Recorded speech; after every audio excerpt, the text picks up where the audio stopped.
मैं रोया नहीं। मिया सोचती है कि उसके पास एक बिल्कुल आज्ञाकारी बच्चा है। हर दिन माँ के दूध और फॉर्मूला के बीच मुझे सबसे ज्यादा छत को घूरना पसंद है। पहले मिया सोचती है कि उसका बच्चा बस शर्मीला और चुपचाप है। उसे नहीं पता कि मैं क्यों खो जाता हूँ, क्योंकि मेरे दिमाग में एक सिस्टम इंटरफेस है जो मुझे हमेशा बदलने के लिए कहता रहता है। एक बॉटल दूध पीने के बाद इंटरफेस दिखाता है कि मेरी एनर्जी बार पूरी भरी है, लेकिन फिर एक नया अलर्ट इंटरफेस पे चमकता है और मेरा ध्यान खींचता है। पहला एवोल्यूशन खुल गया है, कृपया एक एवोल्यूशन का रास्ता चुने। 3 ऑप्शंस दिखते हैं, सब ठीक लगते हैं और मैं सोचने लगता हूँ। ऑप्शन 1, तेजी से बढ़ना। ये बढ़ने की रफ्तार को 10% बढ़ाता है, लेकिन ये मुझे ज्यादा पसंद नहीं आता। ऑप्शन 2 और 3 दोनों बेसिक ताकत बढ़ाते हैं और तुरंत फैसला करना मुश्किल है। कौन सा मेरे लिए बेहतर है? सिर्फ उनके नाम से ही पता चलता है कि वे 2 अलग रास्तों पर ले जाते हैं। 3 पूरे सेकंड तक सोचने के बाद मैं अपनी पिछली जिंदगी के बारे में सोचता हूँ, जब मैं एक कंटेंट ब्लॉगर था, जहाँ फॉलोअर्स हमेशा नए पोस्ट्स मांगते रहते थे। रोज सुबह 3 बजे तक जागना पड़ता था। जब तक मेरा शरीर थककर टूटने नहीं लगा, तब मुझे समझ आया कि एक मजबूत और सेहतमंद शरीर ही सब कुछ की बुनियाद है। तो मैं अपना दिमाग इंटरफेस पे लगाता हूँ और ह्यूमन बीस्ट एवोल्यूशन का रास्ता चुनता हूँ। मेरी फिजिक की ताकत 2 हो जाती है और मैं तुरंत अपने शरीर में बदलाव महसूस करता हूँ। मेरी सांस गहरी और ठीक हो जाती है, मेरा दिमाग तेज हो जाता है, नींद गायब हो जाती है और फिर मेरा पेट पहले से भी ज्यादा जोर से गुर्राता है। लेकिन जो चीज मुझे सच में हैरान करती है वह मेरी आंखों की रोशनी है। अब मैं साफ साफ देख सकता हूँ। कमरे के उस पार एलसीडी स्क्रीन पर चल रही न्यूज। मैं आंखें फाड़कर स्क्रीन को घूरता हूँ और बिना सोचे अपनी छोटी मुट्ठी अपने मुंह में डाल लेता हूँ। मैं खुशी खुशी चबाता रहता हूँ, लेकिन जैसे ही मैं पूरा खो जाता हूँ, स्क्रीन अंधेरी हो जाती है। मिया ने उसे बंद कर दिया है। वह मेरी गीली उंगलियां भी मेरे मुंह से निकाल देती है। वह हैरान है, 1 हफ्ते का बच्चा सच में टीवी कैसे देख सकता है। वह मुझे ध्यान से देखती है और देखती है कि मेरी आंखें अजीब तरह से चमकदार और चौकन्नी हैं। वह मुझे उठाती है और स्क्रीन से दूर ले जाती है। जाते हुए कहती है, बच्चों के लिए टीवी नहीं, इससे तुम्हारी आंखों को नुकसान होगा। अंदर से मैं चिल्ला रहा हूँ, मुझे देखना है, मेरी आंखें बिल्कुल ठीक हैं। मिया सोचती है कि मना करने पर मैं रोने लगूंगा, लेकिन मैं सिर्फ मुंह बनाता हूँ। खुश होकर वह झुककर मेरे गाल पर एक बड़ा किस करती है। मैं अपना चेहरा घुमा लेता हूँ, कुछ बोल नहीं पाता। 17 साल के दिमागी उम्र के साथ मैं इस तरह के प्यार से ज्यादा आरामदायक नहीं हूँ, लेकिन मिया मेरे मुंह घुमाने को हौसला समझती है और भी एक्साइटेड हो जाती है। क्या मेरा बच्चा चाहता है कि मम्मी दूसरे गाल पर भी किस करे? और वह एक और किस करने लगती है। तभी मुझे बहुत तेज भूख लगती है। मैं अपना मुंह खोलता हूँ और 2 बार रोने की आवाज निकालता हूँ, फिर चुप हो जाता हूँ और सब्र से इंतजार करता हूँ जब मिया फॉर्मूला बनाती है। पिछले कुछ दिनों से मैंने और मिया ने अपना एक अलग सिस्टम बना लिया है। बिना आंसू के रोना मतलब मैं भूखा हूँ। अगर मुझे डायपर बदलना हो तो मैं रोते हुए अपना डायपर खींचता हूँ। एक बच्चा जो अपनी जरूरतें इतनी साफ साफ बता सके, सबको बहुत सारी उलझन से बचाता है और माँ के लिए जिंदगी बहुत आसान बना देता है। मिया फॉर्मूला हिलाती है और चैन की सांस लेती है। काश कोको को पालना भी इतना आसान होता। उस नाम को सुनकर मेरा गाल फड़कता है और मेरा चेहरा थोड़ा सख्त हो जाता है। मिया मुस्कुराते हुए बॉटल मेरे हाथों में देती है। अच्छा मेरे छोटे, अपनी बहन का नाम सुनकर ऐसा चेहरा क्यों बनाया? मैं कुछ नहीं कहता और निपल पकड़ लेता हूँ। थोड़ी देर में बॉटल खाली हो जाती है, लेकिन मुझे अभी भी तसल्ली नहीं होती। मैं अपने मुंह पर थपकी मारता हूँ और एक और बार रोता हूँ। सिर्फ एक बार में दूसरी बॉटल खत्म करने के बाद मैं दूध वाली डकार लेता हूँ, क्योंकि मेरी भूख बढ़ती जा रही है। एनर्जी बार हर दिन 2% बढ़ती है। इस रफ्तार से मैं 1 महीने के अंदर अपना दूसरा एवोल्यूशन कर लूंगा। तभी 7 या 8 साल की एक लड़की उछलती हुई दरवाजे से अंदर आती है। उसकी स्कूल यूनिफॉर्म की स्कर्ट पूरी सिकुड़ी हुई है। उसकी सफेद घुटने तक की सॉक्स मिट्टी से भरी हैं और उसने छोटे लाल चमड़े के जूते पहने हैं, जो हर कदम पर फर्श पर जोर से आवाज करते हैं। मिया उसे एक नजर देखती है और घूरती है। इस बार किस क्लासमेट से लड़ी तुम? लड़की गर्व से अपनी ठोड़ी ऊपर करती है। मैं सुधर रही हूँ, आज मैंने 2 से लड़ाई की। मिया किचन में वापस काम करने लगती है। पूरे समय अपनी बेटी को डांटती रहती है। कोको गुस्से से मुंह बनाती है, लेकिन कुछ नहीं कहती। उसकी आंखें कमरे में घूमती रहती हैं। फिर वह मुझे देखती है जो उसे घूर रहा हूँ। मैं मुस्कुरा रहा हूँ, लेकिन ये ऐसी मुस्कान है जिसमें थोड़ा मजाक है। एक छोटी हंसी हंसती है, अपने छोटे दांत दिखाती है, फिर मेरी तरफ मुट्ठी हिलाती है, साफ चेतावनी के पीछे हट जाओ। तभी मार्कस अंदर आता है। वह मुझे उठाने के लिए बढ़ता है, लेकिन मिया उस पर सिगरेट की बू से नाक सिकोड़ती है। कोई और रास्ता न होने पर वह अपनी आस्तीन ऊपर करता है और मदद करने किचन में चला जाता है। थोड़ी देर में पूरा परिवार रात के खाने के लिए साथ बैठता है। खाने के बीच में मार्कस फ्रिज खोलता है, फ्रीजर में हाथ डालता है, कुछ छोटी चीजें निकालता है जो कैंडी जैसी लगती हैं। मैं सोचता हूँ कि ये बिल्लियों के लिए ट्रीट्स हैं, लेकिन मार्कस एक मिया के बोल में, कोको के बोल में, बिल्ली की प्लेट में और अपने में डालता है, हर एक को एक पीस। कोको गुस्से में अपनी चॉपस्टिक्स पटकती है। मैं ये नहीं खाऊंगी, इसका स्वाद बहुत खराब है। तुम्हें ये हफ्ते में एक बार मिलता है और तुम शिकायत कर रही हो? क्या तुम्हें लगता है कि तुम इसके बिना वह लड़ाइयाँ जीत सकती हो? कोको एक पल के लिए रुक जाती है, मार्कस की बात सुनती है। वह अपनी नाक सिकोड़ती है, उलझी हुई। वह अपनी आंखें बंद करती है और उसे जबरदस्ती खा लेती है। मैं जानने के लिए बेचैन हूँ कि वह कैंडी जैसी चीज असल में क्या है। बाद में जब मैं मार्कस और मिया को बात करते सुनता हूँ तब मुझे पता चलता है कि इसे क्रिस्टल बी जेली कहते हैं। वह ऐसे शब्द बोलते हैं जो मुझे अभी पूरी तरह समझ नहीं आते और मैं अपने चेहरे पर हैरानी छुपाने के लिए अपनी बोतल ऊपर उठाता हूँ। ये दुनिया लगता है जितना मैंने सोचा था उससे कहीं ज्यादा राज छुपा रखी है। 1 महीना गुजर जाता है। मैंने देखा कि एनर्जी बार पूरी भर गई है और मेरा दूसरा एवोल्यूशन शुरू हो गया है। फिर से ऑप्शंस। इस बार मैं साइफॉर्म एवोल्यूशन का रास्ता चुनता हूँ। जैसे ही मेरी दिमागी ताकत 1 पॉइंट बढ़ती है मुझे लगता है कि मैं मर जाऊंगा। मुझे लगता है कि मेरे आसपास समय धीमा हो गया है और ज्यादा ठीक से कहूँ तो मेरी अपनी सोच अचानक तेज हो गई है। पिछले पूरे 1 महीने की यादें मेरे दिमाग में बहुत तेज रफ्तार से चमकती हैं। मैं अभी भी समझने की कोशिश कर रहा हूँ कि क्या बदला है। जब मिया मुझे उठाती है और मुझे जमीन पर रखती है जहाँ एक बड़ा लाल कपड़ा बिछा है। कपड़े पर हर तरह की छोटी चीजें रखी हैं। रिवाज के मुताबिक बच्चे के पहले महीने में ग्रैब सेरेमनी होती है। बच्चा जिस चीज को पकड़ता है उससे उसके भविष्य के काम का पता चलता है। मैं कपड़े पर घुटने टेकता हूँ, कुछ भी पकड़ने और इसे खत्म करने के लिए तैयार। तभी अचानक सिस्टम इंटरफेस एक नया मॉड्यूल क्लास इंटरफेस शुरू करता है। जैसे ही मैं कपड़े पर रखी चीजों को वापस देखता हूँ हर एक के ऊपर एक करियर का नाम तैरता है। पहले एक कीबोर्ड पैनल। इंटरफेस इसे कंटेंट ब्लॉगर बताता है। कम वेतन, बर्नआउट से मरने का ज्यादा खतरा, फॉलोअर्स से हमेशा अपडेट्स की मांग। मैंने कीबोर्ड को दूर धकेल दिया और बाकी कपड़े को देखता हूँ। ऑप्शंस हर जगह हैं, कुछ बहुत खतरनाक हैं। मैं एक छोर से दूसरे तक रेंगता हूँ ढूंढते हुए, जब तक मेरी आंखें 3 चीजों पे नहीं रुकती। Sniper, explorer, striker. जैसे ही ये 3 क्लासेस मेरे दिमाग में आती हैं मैं अपने ह्यूमन बीस्ट एवोल्यूशन के रास्ते के बारे में सोचता हूँ। सिर्फ स्ट्राइकर बनकर और लड़ाई की कला में माहिर होकर क्या मैं अपनी फिजिक की ताकत का सबसे ज्यादा फायदा उठा सकता हूँ? तो मैं चारों हाथ पैरों से बॉक्सिंग ग्लव की तरफ बढ़ता हूँ और उसे अपनी बाहों में खींच लेता हूँ। एक चमकदार मुस्कान देता हूँ। क्लास इंटरफेस दिखता है। Primary class, striker loaded. Class interface अभी खाली है लेकिन अंदर से मैं उत्साह से भरा हूँ। अब तक मेरा एवोल्यूशन का एक ही तरीका था, बहुत ज्यादा खाना खाना। लेकिन मैं इस बात से बंधा हूँ कि एक बच्चे का पेट कितना खा सकता है, जिसका मतलब है ज्यादा से ज्यादा हर महीने एक एवोल्यूशन। अब क्लास इंटरफेस के साथ मैं इसके ऊपर स्किल्स भी सीख सकता हूँ, एक ही समय में इवॉल्व करना और मेहनत करना। ये सोच ही मुझे मुस्कुरा देती है। सेरेमनी के बाद मैं क्लास स्किल्स कैसे हासिल करूँ ये सोचने लगता हूँ। स्ट्राइकर ट्रेनिंग तब तक इंतजार करना पड़ेगा जब तक मैं ठीक से दौड़ और कूद नहीं सकता। क्लास इंटरफेस में जो बर्स्ट और एजिलिटी कोएफिशिएंट्स दिए हैं वह शायद तभी काम करेंगे जब एक मजबूत फिजिक की बुनियाद हो। उन्हें काम करने के लिए वह बुनियाद चाहिए। वैसे भी अभी सबसे पहली चीज मेरी फिजिक को बढ़ाना है, तो अगले 1 महीने के लिए मैं पूरी तरह दूध पीने में लग जाता हूँ। हर दिन या तो माँ का दूध या बॉटल के बाद बॉटल फॉर्मूला।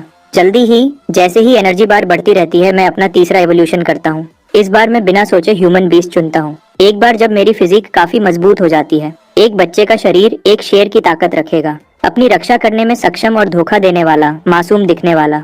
कोई नहीं सोचेगा कि एक बच्चा जो अभी भी डायपर में है असल में एक स्ट्राइकर है। मेरी फिजिक की ताकत अब 3 पर है। मुझे अपने पैरों में कच्ची ताकत महसूस होती है। मैं दोनों हाथ पालने की रेलिंग पर रखता हूँ और धीरे धीरे खुद को सीधा खड़ा करता हूँ। मिया ठीक उसी पल बेडरूम में आती है। ओह मेरे भगवान, बच्चा खुद से खड़ा हो गया। वह हैरानी से खुश हो जाती है। उसे यकीन नहीं होता कि उसका 2 महीने का बच्चा पहले ही खड़ा होना सीख गया है। कितना होशियार। वह खुश होती है, मुझे पकड़ने के लिए हाथ बढ़ाती है, कहीं मैं गिर न जाऊं। मिया वहां थी मुझे पकड़ने के लिए, तो मैंने और जोर लगाया। वह बड़ा फैमिली बेड मेरा ट्रेनिंग ग्राउंड बन गया। मैंने बिना हाथ लगाए सिर्फ पैरों से खड़ा होने की कोशिश की। मुश्किल से 12 बार गिरने के बाद मैं सीधा खड़ा हो गया। थोड़ा लड़खड़ा रहा था पर खड़ा था। जब मेरा बैलेंस बन गया तो मैंने 1 कदम चलने की कोशिश की। पहले तो मैं उसे ठीक से कंट्रोल नहीं कर पाया। हर कदम गिरने पर खत्म होता था, लेकिन हर बार जब मैं मैट्रेस पर गिरता तो पूरी एनर्जी के साथ वापस उठ जाता। मिया बगल से देख रही थी और जब मैं कोशिश करता तो वह प्यार से मुस्कुराती। मैं पूरे आधे घंटे तक यह करता रहा जब तक थकान नहीं हो गई। जब मेरा स्टेटस 45% हो गया तो मैं मैट्रेस पर गिर गया और कुछ ही सेकंड्स में बेहोश हो गया। तीसरी एवोल्यूशन से मेरी आवाज की नलियां लगभग पूरी तरह डेवलप हो गई हैं। मैं अब आखिरकार बोलना सीख सकता था। ये क्या है बेबी? लॉयर। सही कहा। कितना स्मार्ट है। उसने मुझे किसी टेस्ट के लिए नहीं ले जाया, लेकिन मुझे इतनी जल्दी सब कुछ सीखते देखकर उसे पक्का यकीन हो गया था कि उसके पास एक जीनियस बच्चा है। मुझे पालना उसके लिए आसान भी था और बहुत खुशी देने वाला भी। ये सोच उसे अंदर ही अंदर खुश कर देती थी। उसे पता नहीं था जब वह मुझे स्टडी रूम में लाई मैं उससे भी ज्यादा खुश था।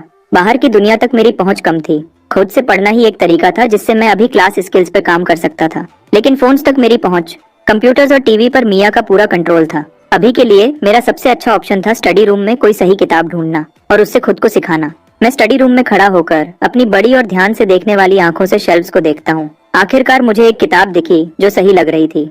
मैंने कॉम्बैट बेसिक्स मैनुअल की तरफ इशारा किया और धीरे से एक एक शब्द बोलते हुए कहा, किताब, किताब चाहिए। क्या तुम्हें यह किताब चाहिए? मिया को कोई आइडिया नहीं था कि उसका बेटा कॉम्बैट मैनुअल क्यों चाहता है। फिर भी उसने मुस्कुराते हुए वह किताब मुझे दे दी। मैं उसे लिया और खोल दिया। पूरे ध्यान से पढ़ने लगा। फंडामेंटल्स और टेक्निक ब्रेकडाउन्स को पढ़ते हुए मुझे उस मटेरियल की समझ आने लगी। डायग्राम्स कॉपी करने लायक लग रहे थे। मैंने खुद को हाँ कहा और उसे ट्राई करने का फैसला किया। हर पंच जो मैं मारता, मैं मैनुअल पर वापस जाता और डिटेल्स ठीक करता। आधे घंटे तक यह सब करने के बाद क्लास इंटरफेस में आखिरकार एक बदलाव दिखा। सिर्फ एक point basic fish technique experience का, लेकिन मैं बहुत खुश था। इससे कंफर्म हो गया कि खुद से सीखना काम करता है। मैं एक्साइटमेंट में पागल होकर पंचेस मारता रहा जब तक मेरा स्टेटस 35% नहीं हो गया। फिर सब कुछ अंधेरा हो गया और मैं बेड पर गिर गया। कुछ ही सेकंड्स में बेहोश हो गया। जब भूख ने मुझे वापस जगाया तो रात के 10 बज चुके थे। आज बहुत ज्यादा मेहनत करने के बाद मैंने दूध की 3 पूरी बॉटल्स पी ली। इससे पहले कि मैं आखिरकार एक संतुष्ट डकार लेता, पहले तो मिया मेरी इतनी ज्यादा भूख को एक अच्छा संकेत मानती थी। एक सेहतमंद बच्चा अच्छा खाता है। जब फॉर्मूला का एक टीन 2 दिन से भी कम में खत्म हो गया तो उसे घर के खर्चे की चिंता होने लगी। दोनों के पब्लिक स्कूल टीचर्स होने और अच्छी इनकम होने के बावजूद उन पर बोझ पड़ने लगा था। मैंने मिया को किचन में खुद से बड़बड़ाते हुए सुना। वह कह रही थी कि वह वापस स्कूल जाकर पढ़ाएगी ताकि एक्स्ट्रा क्लास आवर्स से ज्यादा पैसे कमा सके और फाइनेंशियल प्रेशर कम हो। मैंने ना समझने का नाटक किया, लेकिन अंदर ही अंदर मैं हिसाब लगा रहा था। जैसे जैसे मैं इवॉल्व होता जाऊंगा, मेरा खाना पीना और बढ़ता जाएगा। क्या होगा जब फैमिली मेरा खर्चा नहीं उठा पाएगी? मुझे और पैसे कमाने का कोई तरीका ढूंढना होगा। माना कि 3 महीने से कम के बच्चे के लिए घर के खर्चों के बारे में सोचना थोड़ा जल्दी है। मैं अभी इस बात को छोड़ देता हूँ। हो सकता है अगले महीने स्कूल जाने से कुछ आइडियाज मिल जाएं। अगली शाम पूरा परिवार डिनर के लिए इकट्ठा हुआ। मार्कस अच्छी खबर लाया। स्कूल ने उसे एडवांस्ड क्लास पढ़ाने के लिए ट्रांसफर कर दिया है। इस पोजीशन के साथ उसकी इनकम बहुत बढ़ जाएगी और उसके करियर के मौके भी। मार्कस ने टेबल पर एक बियर खोली और मुस्कुराते हुए पी। ये सच में सबके लिए अच्छी खबर थी। फिर मिया ने अनाउंस किया कि वह जल्दी स्कूल वापस जा रही है, घर पर फाइनेंशियल प्रेशर कम करने में मदद करने के लिए। मिया ने जो घर के खर्चों का रिकॉर्ड रखा था, उसे देखने के बाद मार्कस ने न चाहते हुए भी हाँ कर दी। फिर उसने कहा, मैं जियोलॉजिकल सर्वे ब्यूरो में भी एक एप्लीकेशन दूंगा। देखता हूँ अगर मैं इतना लकी हुआ कि मुझे एको रेल्म में जाने का एक और पास मिल जाए। एको रेल्म पास। ये दूसरी बार था जब मैंने यह शब्द सुने थे। 3 महीने के बच्चे की इंस्टिंक्ट्स के साथ मुझे लगा कि यह कोई बहुत खतरनाक जगह है। कोको उदास चेहरे के साथ बैठी थी, बड़ों की बातें चुपचाप सुन रही थी। उसकी समझ में आया कि उसका छोटा भाई बहुत ज्यादा खाता है और इसलिए उसे अब पॉकेट मनी नहीं मिलेगी। उसने अपना सर ऊपर किया और मुझे घूरा। इतना दूध पीने का क्या फायदा? तुम तो उसे पेशाब में निकाल देते हो। कभी पानी पीने के बारे में सुना है? मैं ना समझने का नाटक करता हूँ और उस पर सबसे खाली मुस्कान के साथ चमकता हूँ जो मैं दे सकता था। फिर मैंने अपने मुंह के कोने से लार पूछी, और तुम्हें उसकी बुराई करने की हिम्मत कैसे हुई? मिया ने कोको को गुस्से से देखा। तुम हर मील में सिर्फ मीट से अपनी प्लेट भर लेती हो। मैं तुम्हें कहती रहती हूँ कि सब्जियां भी खाओ और तुम कभी नहीं सुनती। मुझे ताकत के लिए मीट चाहिए। मैं 2 क्लासमेट्स को और कैसे हराऊंगा? एक पल के लिए पूरी टेबल पर शोर मच गया और किसी तरह इस शोर ने डिनर को और गर्म बना दिया। 1 हफ्ते तक बेसिक्स की प्रैक्टिस करने के बाद मुझे आखिरकार असली कॉम्बैट ट्रेनिंग का पहला स्वाद मिला। मेरा स्पारिंग पार्टनर फैमिली की बिल्ली पंपकिन थी। जब से मैंने ट्रेनिंग शुरू की थी, पंपकिन बगल से देख रही थी। हैरानी की बात है, जब से मेरी दूसरी एवोल्यूशन ने 1 पॉइंट इंटेलिजेंस का बढ़ाया था, मुझे लगता था कि मैं बिल्ली की मियाओ में क्या कह रही है वो समझ सकता हूँ। पंपकिन ने मुझे कुछ बार मियाओ किया। मैं पूरी तरह समझ गया कि वह स्पार करना चाहती है। मैं पोजीशन में आ गया। पंपकिन मेरे सामने सीधी खड़ी हो गई। मुझे घूरते हुए एक लड़का, एक बिल्ली, साइज में एक जैसे, वजन में बराबर। मेरी आंखों में लड़ने का जज्बा जल रहा था। अगली सेकंड पंपकिन ने छलांग लगाई, सीधा मेरी तरफ आते हुए। मैं अपनी जगह पर खड़ा नहीं रह पाया और सीधा पीठ के बल गिर गया। पंपकिन मेरे ऊपर खड़ी थी। उसके दोनों अगले पंजे मेरी छाती पर दब रहे थे। हम एक दूसरे को घूर रहे थे। अजीब सा माहौल दोनों तरफ था। पंपकिन ने एक मियाओ की। ट्रांसलेशन, क्या तुम्हें सच में लगता है कि यह काम करेगा? क्या तुम खरुद को बचा भी सकते हो? मैंने कभी नहीं सोचा था कि एक स्ट्राइकर के रूप में मेरी पहली लड़ाई टोटल नॉकआउट में खत्म होगी। उसके बाद मैंने और भी ज्यादा ध्यान से ट्रेनिंग में खरुद को झोंक दिया, जब तक मेरी चौथी एवोल्यूशन ने मेरे फिजिक को फिर से बढ़ाया। मैं अब साफ हुक्स मार सकता था और सही फुटवर्क के साथ स्मूथ कॉम्बोज बना सकता था। मैंने स्किल पैनल को फिर से चेक किया। सिर्फ 6 महीने के बच्चे के लिए मैं सच में अपनी प्रोग्रेस से खुश था। इस रफ्तार से मैं 1 साल का होने से पहले लेवल 1 स्ट्राइकर बन जाऊंगा। अगर मैं आज फिश टेक्निक EXP को 100 तक पहुंचा दूं, स्किल लेवल अप होने पर रिवॉर्ड्स मिलने चाहिए। मैं उसके लिए एक्साइटेड था। जिस पल मैंने बेसिक फिश टेक्निक को लेवल 1 पर पहुंचाया, क्लास इंटरफेस पर तुरंत एक रिवॉर्ड नोटिफिकेशन आ गया। 3 फ्री एट्रीब्यूट पॉइंट्स। मैंने बिना सोचे समझे वह तीनों फिजिक में डाल दिए। बाहर से मैं अपनी उम्र के दूसरे बच्चों से थोड़ा ही लंबा दिखता था, लेकिन कपड़ों के नीचे मेरा शरीर सच में बना हुआ था। इतना खाने की वजह से मेरा बॉडी फैट थोड़ा ज्यादा था। और रोज की तेज ट्रेनिंग से भी सिक्स पैक नहीं बने थे, लेकिन मेरे अंदर जो एनर्जी थी उसमें पहले से ही एक इंसानी जानवर जैसा एहसास था। मैं अब दोनों एवोल्यूशन पाथ्स की प्रोग्रेस देख सकता था। 11.05 के फिजिक्स स्टैट के साथ मुझे लगा कि 30% तक पहुंचने से juvenile human beast stage unlock हो जाएगा। आज की एक्स्ट्रा ट्रेनिंग खत्म करने के बाद मैं चुपचाप स्टडी रूम के दरवाजे पर गया और मिया को ऑनलाइन क्लास पढ़ाते हुए सुना। वह एक क्लासिकल टेक्स्ट पढ़ा रही थी जिसका नाम पीच ब्लॉसम स्प्रिंग था। उसने टेक्स्ट को पढ़ना खत्म कर दिया था और अब उसके पीछे की कहानी बता रही थी। बसंत की हवा आड़ू के बगीचे से गुजर रही है, सब कुछ शांति में है। पीच ब्लॉसम स्प्रिंग पुराने जमाने में वॉइड में जाने के कुछ गिने चुने रास्तों में से एक था। उसकी असली जगह धरती पर नहीं है, वह कहीं बहुत दूर है जहां हम सोच भी नहीं सकते। वह आड़ू के बगीचे से एक अलग दुनिया के पुल के जरिए जुड़ा हुआ था। पुराने लोग वापस क्यों नहीं आ पाते थे? क्योंकि उन्होंने अभी तक उस अलग दुनिया के पुल को कंट्रोल करना नहीं सीखा था। आज नेशनल वॉइड एंट्रेंस नंबर 3 के जरिए कोई भी आसानी से पीच ब्लॉसम स्प्रिंग जा सकता है। मैं दरवाजे के पास खड़ा होकर चुपचाप सुनता हूँ तो यह है वॉइड, लेकिन एको रेल मसल में क्या है? डिनर के बाद मार्कस ने मुझे और साफ जवाब दिया। वॉइड एक ऐसी जगह है जहाँ वक्त और जगह सब कुछ गड़बड़ है। एक कदम आगे बढ़ने से तुम पूरी तरह किसी और दुनिया में पहुंच सकते हो। सिर्फ कुछ सेकंड्स के लिए खड़े रहो और बाहर 100 साल गुजर चुके होंगे। एको रेल्म वॉइड के अंदर एक खास चीज है। ये वक्त और जगह के एक खास हिस्से की कॉपी है। मानो तुमने घर पर एक दिन बिताया तो वॉइड उस दिन को कई बार कॉपी कर देता है। कॉपी सिर्फ एक कॉपी है, लेकिन उसमें सब कुछ असली है। बाहर के लोग एको रेल्म्स में रास्तों से घुसते हैं ताकि रिसोर्सेज जमा कर सकें। सीधे शब्दों में यह एक गेम में डंजन चलाने जैसा है। मार्कस ने बात खत्म की और देखा कि मैं अभी भी सोच रहा हूँ। क्या तुम्हें सच में यह सब समझ आया? मैंने गंभीरता से सर हिलाया, लेकिन अगले ही सेकंड मेरा चेहरा रुक गया। डैड, क्या होगा अगर हम ही कॉपी हैं? मार्कस सच में हैरान दिखा। उसके बेटे को न सिर्फ एक्सप्लेनेशन समझ आया, बल्कि वह खुद ही बातों को जोड़ रहा था। मार्कस हंसा और समझाया, कॉपी की हुई जिंदगियां जैसे ही अपने एको रेल्म से बाहर निकलती हैं, वह खत्म हो जाती हैं। हमारी दुनिया के लोग वॉइड में आजादी से घूम सकते हैं, तो हम कॉपीज नहीं हो सकते। थोड़ी देर बाद मार्कस ने देखा कि मैंने अपनी रोज की ट्रेनिंग शुरू कर दी है। उसने मुझे कुछ देर पहले भी देखा था, कॉम्बैट मैनुअल पढ़ते हुए। जैसे जैसे मैं पढ़ता, मूव्स कॉपी करता, हर टेक्निक पर खुद से काम करता। लेकिन आज जैसे ही वह जाने के लिए मुड़ा, जो कॉम्बिनेशन में कर रहा था, उसने मार्कस को वहीं रोक दिया। वह वापस मुड़ा और अपनी आंखें मुझ पर गाड़ दी। डैड, क्या हुआ? मैंने उसके चेहरे पर अजीब सा एक्सप्रेशन देखा और ट्रेनिंग रोककर पूछा। कुछ नहीं, मार्कस ने कहा। उसकी मुस्कान थोड़ी रूखी थी। तुम टेक्निक्स बहुत जल्दी सीख रहे हो। फिर उसने सर हिलाया जैसे कोई फैसला कर रहा हो। कल से जब तुम्हारी बहन स्कूल से वापस आएगी तो मैं तुम दोनों को साथ में ट्रेन करूंगा। मैं बहुत खुश था। आखिर मार्कस एक पीई टीचर था। कोको दूसरी तरफ उतनी एक्साइटेड नहीं दिखी। अगली शाम मार्कस ने कोको को फिटनेस रूटीन शुरू करवाया। फिर उसने अपना ध्यान मेरी कॉम्बैट टेक्निक को गाइड करने पर लगाया। यह देखकर कि मेरा फिस्ट वर्क पहले ही बेसिक्स से आगे निकल चुका है। उसने मुझे फंडामेंटल किक्स सिखाए। उसने हर मूव को स्टेप बाय स्टेप समझाया। मैं कॉपी करते हुए मूव बाय मूव उसके साथ चलता रहा, लगातार डिटेल्स को ठीक करता रहा। धीरे धीरे यह नेचुरल लगने लगा। फिर मेरे सामने एक नया इंटरफेस नोटिफिकेशन दिखा। मैं एक पल के लिए हैरान होकर पलक झपकाया। फिर एक पूरी एक्साइटमेंट की लहर मुझ पर छा गई।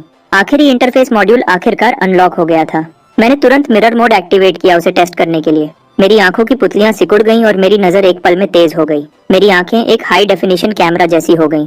मार्कस जो भी मूव दिखाता है, मैं उसके हर डिटेल को ध्यान से देखता हूँ, कॉपी करता हूँ और ठीक करता हूँ। हर बार प्रैक्टिस करने से मेरी टेक्निक और साफ होती जाती है। मार्कस को लगने लगता है कि उसके बेटे में कुछ अलग है। कुछ देर पहले तक उसके बेटे को सुधार की जरूरत थी, इसलिए उसे करना पड़ा। छोटे मोटे बदलाव यहाँ वहाँ। अब अचानक हर एक मूव बिल्कुल सही है। अपने बहुत ही खास बेटे को देखते हुए मार्कस ने धीरे से एक लंबी सांस छोड़ी। जब उसने और मिया ने दूसरा बच्चा करने का सोचा था, उन्होंने बस एक शांत बच्चे की उम्मीद की थी, कोको जैसा बिल्कुल नहीं। लेकिन उसकी जगह उन्हें एक प्रतिभाशाली बच्चा मिला। 1 महीने में ही उसकी आंखों की रोशनी पूरी तरह से डेवलप हो गई थी। रेंगना, खड़ा होना, चलना, सब कुछ उसने खुद ही किया। 2 महीने में ही वह बोलने लगा था। 3 महीने तक वह दौड़ने, कूदने और खुद ही लड़ने की टेक्निक्स सीखने लगा था। मार्कस ने नेशनल प्रोडिजी डेवलपमेंट एक्ट के बारे में देखा और पेरेंट्स को मिलने वाला 10 मिलियन युआन का सपोर्ट ग्रांट ले लिया। उसका दिमाग चलने लगता है। जब मुझे पता चलता है कि प्रोडिजी माने जाने पर 10 मिलियन का ग्रांट मिलता है, तो मैंने मार्कस को तुरंत मेरा नाम लिखवाने के लिए कहा। हमने एप्लीकेशन ऑनलाइन सबमिट की, लेकिन आखिर में, क्योंकि मैं मिनिमम एज रिक्वायरमेंट तक नहीं पहुंचा था, जो कि 2 साल थी, एप्लीकेशन रिजेक्ट हो गई। मार्कस मुझे इसके बारे में टेंशन न लेने को कहता है। एक नेशनल लेवल के प्रोग्राम के स्टैंडर्ड्स बहुत हाई होते हैं। अगर हम क्वालिफाई नहीं करते तो ठीक है, लेकिन मैं ये मानने को तैयार नहीं था। मैंने मार्कस से 5 टेराबाइट्स का स्टडी मटेरियल डाउनलोड करवाया और अपने दिन घर पर मिरर मोड में पूरी ताकत से EXP ग्राइंड करते हुए बिताए। ये सब उस 10 मिलियन के ग्रांट के लिए। उस शाम वीकली सप्लीमेंट का टाइम आ गया। मिया ने फ्रिज से क्रिस्टल बी जेली के 4 टुकड़े निकाले जैसे ही वह उन्हें देने लगी, मैं बोला, माँ, क्या मैं भी थोड़ा ले सकता हूँ? शायद इसलिए कि मेरे सारे दांत आ चुके थे और मैं मछली और मीट ठीक से खा रहा था। मिया ने मुझे अपना एक टुकड़ा दिया। ये चीज सच में उतनी ही खराब थी जितना कोको ने बताया था। मिया ने एक छोटा टुकड़ा काटा और उसे गर्म पानी में घोला और जो खुशबू उठी वह बिल्कुल ही अलग थी। लेकिन एवोल्यूशन के लिए मैंने खुद को तैयार किया, चेहरा पक्का किया, सांस रोकी। मैंने इसे कड़वी दवा के शॉट की तरह पी लिया। जब यह पूरा अंदर चला गया तभी मैंने दोबारा सांस लेने की हिम्मत की। पहले तो कीड़े की बदबू मेरे मुंह में फैल गई और मुझे उल्टी आने लगी। फिर एक गर्मी की लहर मेरे गले से नीचे उतरी और यह बहुत अच्छा लगा। इंटरफेस ने मुझे एनर्जी बार बढ़ने की जानकारी दी और वह नंबर देखकर मैं हैरान रह गया। क्रिस्टल बी जेली का एक पूरा टुकड़ा 10 ग्राम का होता है। मैंने 1 ग्राम से भी कम लिया था और एनर्जी बार 2% बढ़ गया। 1 ग्राम पूरे 1 दिन के फॉर्मूला के बराबर था। वॉइड से आया हुआ खाना सच में कुछ अलग ही है। अगले 2 हफ्तों तक मैंने पूरा ध्यान किक्स और फुटवर्क पर दिया। पूरे समय मिरर मोड चलता रहा। मेरी किक टेक्निक और फुटवर्क दोनों लेवल 1 तक बढ़ गए। इन दोनों लेवल अप से मुझे कुल 6 फ्री एट्रीब्यूट पॉइंट्स मिले। इस बार मैंने उन सबको फिजिक में नहीं डाला। टैलेंट इंटरफेस में मिरर मोड के नोट को देखते हुए उसमें लिखा था कि बेहतर मिररिंग रिजल्ट्स के लिए मेंटल पावर बढ़ानी होगी। तो मैंने इंटरफेस खोला और सारे 6 पॉइंट्स मेंटल में डाल दिए। एहसास तुरंत हुआ जैसे मेरे सर पर बर्फ का पानी डाल दिया हो, हड्डियों तक ठंडा।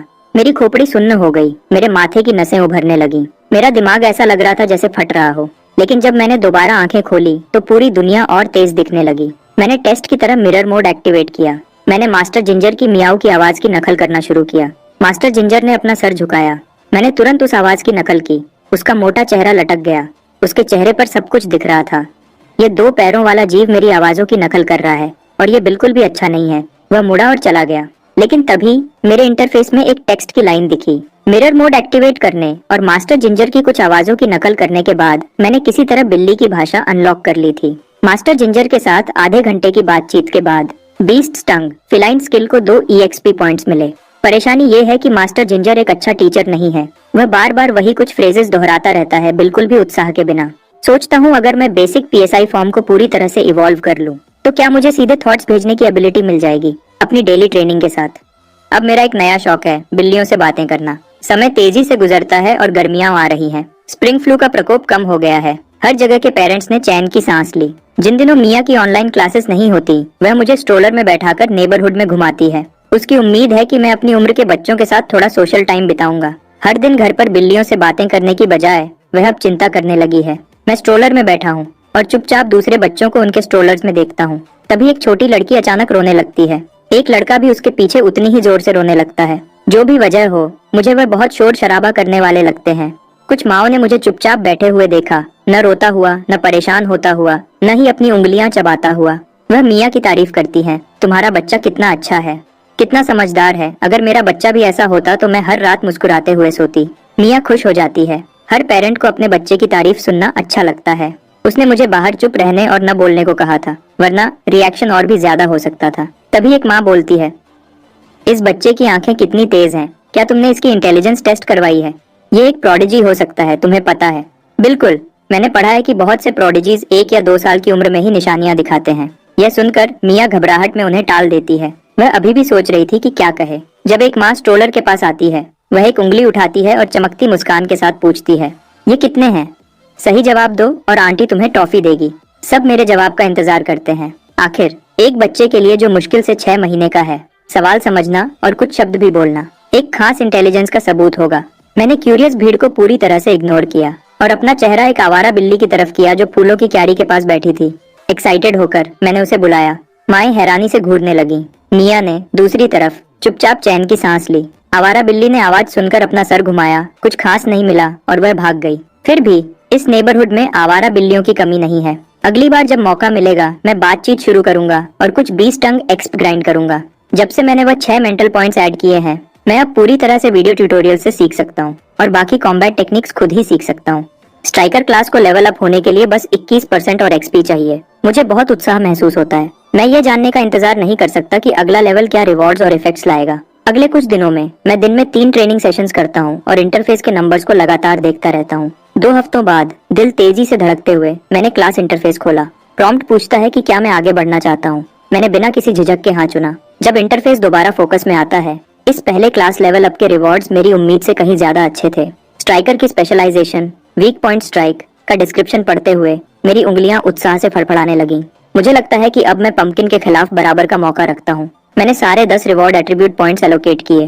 पहले तो मुझे अंदर से ताकत का एक धमाका महसूस हुआ, फिर मेरी बाहें साफ तौर पर मोटी हो गईं। जरा सा भी फ्लेक्स करने पर बाइसेप्स उभर आते थे। मेरा दिमाग साफ हो गया, सब कुछ तेज हो गया। महीनों की ट्रेनिंग और पढ़ाई एकदम सही तरतीब से मेरे दिमाग में घूम गई। इतनी अच्छी हालत में मुझे पंपकिन को ढूंढना होगा और हिसाब बराबर करना होगा। लेकिन पंपकिन बस जम्हाई लेता है। उसका अंदाज ज्यादा स्वागत करने वाला नहीं था। मैं वहां खड़ा रहा और एक अजीब सी मुस्कान दी। पंपकिन, चलो लड़ते हैं। पंपकिन थोड़ा हिलता है, उसके मुंह का कोना ऐसे मुड़ता है जैसे वह ठंडी मुस्कान दे रहा हो। मुझे एक बुरा एहसास होता है। क्या ये बिल्ली उठने की वजह से गुस्से में है? अगले ही पल पंपकिन एक आवाज निकालता है और तेजी से गायब हो जाता है। वह सीधा मेरे पैरों की तरफ आता है। पंपकिन को साफ लगता है कि यह लड़ाई भी पिछली बार की तरह जल्दी खत्म हो जाएगी। लेकिन मैं अब वह कुछ महीने पहले वाला बेचारा बच्चा नहीं हूँ। जब वह टकराता है मैं उसके साथ घूम जाता हूँ, साफ और कंट्रोल में। टक्कर को संभालता हूँ, ठीक से खड़ा होता हूँ और हमारे बीच की दूरी बढ़ा देता हूँ। पंपकिन पलक झपकता है, उसकी सुनहरी आंखें हैरानी से भर जाती हैं। मैं अपने पैरों को सही स्टांस में रखता हूँ, मुट्ठियां उठाकर चेहरे को बचाता हूँ। मैंने किकबॉक्सिंग के लिए स्टांस लिया। चलो चलते रहो। पंपकिन दोबारा तेजी से गायब होता है। हमला दोबारा आता है। इस बार मियाओ बराज पूरी स्पीड से, पंजे अंदर किए हुए, अपने नरम पंजों को मुट्ठियों की तरह इस्तेमाल करते हुए वह लगातार हमला करता है। मैं उससे सीधे नहीं टकराता। इसकी बजाय मैं अपने फुटवर्क पर काम करता हूँ, चक्कर लगाता हूँ और मौके का इंतजार करता हूँ। पंपकिन की स्पीड बहुत ज्यादा है, ऊपर से वह पूरा कंट्रोल में लगता है। जैसे ही वह हवा में उछलता है, लड़ाई को एक ही फैसले वाले झपट्टे से खत्म करने के लिए मैं वीक पॉइंट स्ट्राइक एक्टिवेट करता हूँ और एक हाई किक मारता हूँ। वह सीधा पंपकिन के पेट पर लगता है। मेरा पैर लगने ही वाला होता है जब पंपकिन हवा में घूमता है और अपनी दिशा बदल देता है। बगल वाले सोफा पर गिरता है। वह अपना सर हिलाता है, सुनहरी आंखें हैरानी से बड़ी हो जाती हैं। इस 2 पैरों वाले जीव ने उसे सच में पीछे धकेल दिया। मैं उसके बगल में सोफा पर गिरता हूँ, जोर जोर से सांस लेते हुए। लड़ाई सिर्फ कुछ ही मिनट चली, लेकिन पूरी लड़ाई में जो फोकस मैंने बनाए रखा था उसने मुझे पूरी तरह से थका दिया था। इंटरफेस पर एक्सपी गेन। वह लड़ाई एक पूरे घंटे की इंटेंस ट्रेनिंग के बराबर थी। मैंने पंपकिन की तरफ उम्मीद भरी नजरों से देखा। तो क्या हम यह कभी दोबारा कर सकते हैं? जैसे मेरे पोटेंशियल को पहचानते हुए पंपकिन का अंदाज काफी नरम हो गया। वह धीरे से मियाऊ करता है जवाब में। मैं पंपकिन के पास दौड़ता हूँ और शुक्रिया अदा करने के लिए इज्जत से हाथ जोड़कर झुकता हूँ। समय तेजी से उड़ता है। जब तक मैं 9 महीने का होता हूँ मेरी हाइट 87 सेंटीमीटर हो जाती है, जो एक एवरेज 2 साल के बच्चे जितनी है। फिजिकल कैपेबिलिटी के मामले में मैं टीनेज बेंचमार्क को बहुत पहले ही पार कर चुका था। इस दुनिया में पेरेंट्स बच्चों के डेवलपमेंट पर बहुत ज्यादा ध्यान देते हैं और क्रिस्टल बी जेली मिलने की वजह से बहुत से बच्चे बहुत तेजी से डेवलप होते हैं। 1 साल का बच्चा जो चलता है और खुद खाना खाता है, यहाँ कुछ भी अनयूजुअल नहीं है। एक दिन मैं स्पार्कलिंग वाटर का एक कैन कोको के पास ले जाता हूँ। वह मुझे आते हुए देखती है और तुरंत अपनी आंखें छोटी कर लेती है। क्या चाहिए तुम्हें? ये तुम्हारे लिए है। मैं कैन आगे बढ़ाता हूँ। क्या तुम मेरी स्पारिंग पार्टनर बनोगी? कोको मुझे घूरती है। उसे यकीन था कि उसने गलत सुना है। हाँ, छोटा वाला तेजी से बढ़ रहा है, लेकिन वह 122 सीनेम लंबी है, उससे पूरा 1 सर ऊंची। उससे लड़ने को कहना, ये तो सीधे सीधे मार खाने को कहना है। लेकिन उन मासूम आंखों को देखकर उसके अंदर कुछ हलचल होती है और उसकी मुट्ठियां खुजलाने लगती हैं। 1 मिनट की बातचीत के बाद हम दोनों ने बेडरूम का दरवाजा बंद कर दिया। कोको बुरी मुस्कान के साथ अपनी उंगलियां चटकाती है। हमने डिसाइड किया था, अगर मैंने तुम्हें चोट पहुंचाई तो रोना नहीं और माँ को बिल्कुल नहीं बताना। समझ गया। मैं एक शब्द भी नहीं कहूंगा। मैं अपने बाएं पैर से धक्का देता हूँ और हमला करता हूँ। पहले तो कोको मुझे बिल्कुल भी सीरियस नहीं लेती। वह मुझे पीछे धकेलने के लिए एक किक मारती है, लेकिन मैं जल्दी से साइड हट जाता हूँ और उसे साफ तरीके से डॉज कर लेता हूँ। उसी पल मैं उसका पैर पकड़ लेता हूँ, अपना वजन आगे की तरफ गिराता हूँ और अपना सर जोर से उसके पेट में मारता हूँ। उफ! कोको अपना बैलेंस खो देती है और बेड पर गिर जाती है। वह जल्दी से वापस खड़ी होती है और बड़ी आंखों से मुझे घूरती है। गिरने से ज्यादा चोट नहीं लगी थी, लेकिन उसके दिमाग को लगा झटका बहुत बड़ा था। नामुमकिन, बिल्कुल नामुमकिन। ये बच्चा अभी पूरा 1 साल का भी नहीं हुआ है ना? वह सोचने लगती है कि कोई सही वजह ढूंढे। उसे जल्दी ही समझ आता है, माँ उसे सिर्फ हॉस्पिटल से घर लाई थी। किसी ने भी उसके जन्म को सच में नहीं देखा था। सिर्फ एक ही नतीजा निकलता है। वह घूमती है, बेडरूम से बाहर निकलती है और पूरी आवाज में चिल्लाती है, माँ, तुम्हें धोखा दिया गया है। ये तुम्हारा असली बेटा नहीं है। लिविंग रूम में कोको मिया को ढूंढते हुए इधर उधर दौड़ती है, पूरे समय चिल्लाती रहती है, माँ माँ, तुम्हें धोखा दिया गया है। ये तुम्हारा नहीं है। यह एक एलियन जीव है जो धरती को तबाह करने आया है। मैं दरवाजे पर चमकती मुस्कान के साथ खड़ा हूँ। जो कुछ हो रहा था उसका पूरा मजा ले रहा था। और जैसा कि उम्मीद थी, 5 मिनट बाद मिया अपनी ऑनलाइन क्लास खत्म करती है। सबसे पहले वह कोको का कान पकड़ती है और उसे खूब डांट लगाती है। अगर तुमने दोबारा ऐसा शोर मचाया और मेरी क्लास में खलल डाला तो डिनर में तुम्हें मीट नहीं मिलेगा। कोको अपना कान रगड़ती है, आंखें दुख और गुस्से से भरी हुई। माँ भी फिल्मों के उन साइड कैरेक्टर्स जैसी बन जाएगी जो हीरो पर कभी यकीन नहीं करते और आखिर में एलियन क्रीचर उन्हें खा जाता है। जब मिया को समझ आता है कि असल में क्या हुआ था, वह मार्कस को उसके वापस आते ही बताती है और इस तरह कोको और मेरी दूसरी राउंड की लड़ाई होती है। इस बार कोको अपनी पूरी ताकत से मुझ पर हमला करती है, उस एलियन क्रीचर को बेनकाब करने के लिए जो उसके सामने खड़ा था। मैं शांत रहता हूँ, हर मूव को पढ़ता हूँ और साफ तरीके से जवाब देता हूँ। उसकी टेक्निक में कमियां ढूंढता हूँ। इस तरह की हाई इंटेंसिटी स्पारिंग से एक्सपी बहुत तेजी से बढ़ता है और 5 टेराबाइट्स का स्टडी मटेरियल अब्सॉर्ब करने के बाद मैं अब खुद को संभाल सकता हूँ, एक अनुभवी स्ट्राइकर की तरह। बचना, रोकना, जवाब देना, यहाँ तक कि ओपोनेंट का रिदम तोड़ना, ये सब अब मेरी आदत बन चुका है। कोको दूसरी तरफ कुछ सालों से कॉम्बैट में ट्रेनिंग ले रही थी, लेकिन उसकी गहराई से पढ़ाई न करने की इच्छा ने उसकी टेक्निक को कच्चा छोड़ दिया था। जैसे ही मैंने उसे एक किक में ज्यादा आगे बढ़ते और खुद को खुला छोड़ते देखा, मैं नीचे से तेजी से अंदर घुसता हूँ और एक साफ लेग स्वीप टेक डाउन करता हूँ, उसके पीछे वीक पॉइंट स्ट्राइक बोनस के साथ। कारपेट भी उसे नहीं बचा पाता। कोको दर्द से कराहते हुए जमीन पर गिर जाती है। वह वहाँ हांफते हुए लेटी रहती है, छत को खाली नजरों से घूरती है। ये खत्म हो गया। वह सांस लेती है। एलियन क्रीचर धरती पर कब्जा करने वाला है। मेरी सुधार की स्पीड मार्कस की उम्मीदों से एक बार फिर आगे निकल जाती है। लगता है मैं प्रोडिजी सिलेक्शन प्रोग्राम के लिए क्वालिफाई करने के बहुत करीब हूँ। मार्कस सेलिब्रेट करने के लिए 2 एक्स्ट्रा डिशेस बनाता है, हम दोनों को अच्छा बूस्ट देने की उम्मीद में। अगले 2 महीने की गर्मियों की छुट्टियों के लिए gold medal sparring partner Coco officially duty पर आ जाती है। उसका एक ही मकसद है, मुझे हराना और मेरा असली एलियन रूप सबके सामने लाना। मैं उसके हर चैलेंज का स्वागत करता हूँ, क्योंकि मिरर मोड में लड़ने से एक्सपी इतनी तेजी से बढ़ता है कि कोई और चीज उसकी बराबरी नहीं कर सकती। समय निकलता जाता है, अक्टूबर आता है और उसके साथ मेरे दोबारा जन्म के बाद मेरा पहला बर्थडे। मार्कस और मिया टेबल पर ताली बजाते हैं और हैप्पी बर्थडे गाते हैं। मिया कोको का कान थोड़ा सा खींचती है और वह भी आधे दिल से गुनगुनाती हुई शामिल हो जाती है। मैं अपनी कुर्सी पर अपनी बोतल पकड़े बैठा हूँ, उसे ऐसे उठाता हूँ जैसे टोस्ट कर रहा हूँ और एक ही बार में पी जाता हूँ। मैं अपनी आंखें बंद करता हूँ, एक विश मांगता हूँ और एक ही सांस में सारी मोमबत्तियां बुझा देता हूँ। गिफ्ट्स के लिए कोको अपनी पॉकेट मनी से एलियन 5 मूवी की आर्ट बुक खरीदती है और उसे मेरी तरफ सरका देती है। वह एलियन बेस की तरफ इशारा करती है और आमतौर पर पूछती है, घर पर वह मांस खाने वाले फूल खिल रहे हैं, क्या तुम वापस जाकर देखोगे नहीं? फिर मार्कस की बारी आती है। वह मुझे एक छोटी नीली बोतल देता है। ये कमर्शियल्स में दिखने वाले कैल्शियम सप्लीमेंट ड्रिंक्स जैसा लगता है, लेकिन जब मैं लेबल देखता हूँ उस पर लिखा था ग्रेड एक एसेंस टॉनिक। मार्कस मुस्कुराता है, इसे सीधा पियो, ये क्रिस्टल बी जेली से बेहतर अब्सॉर्ब होता है। मैं सबको शुक्रिया कहता हूँ और टॉनिक को एक ही बार में पी जाता हूँ।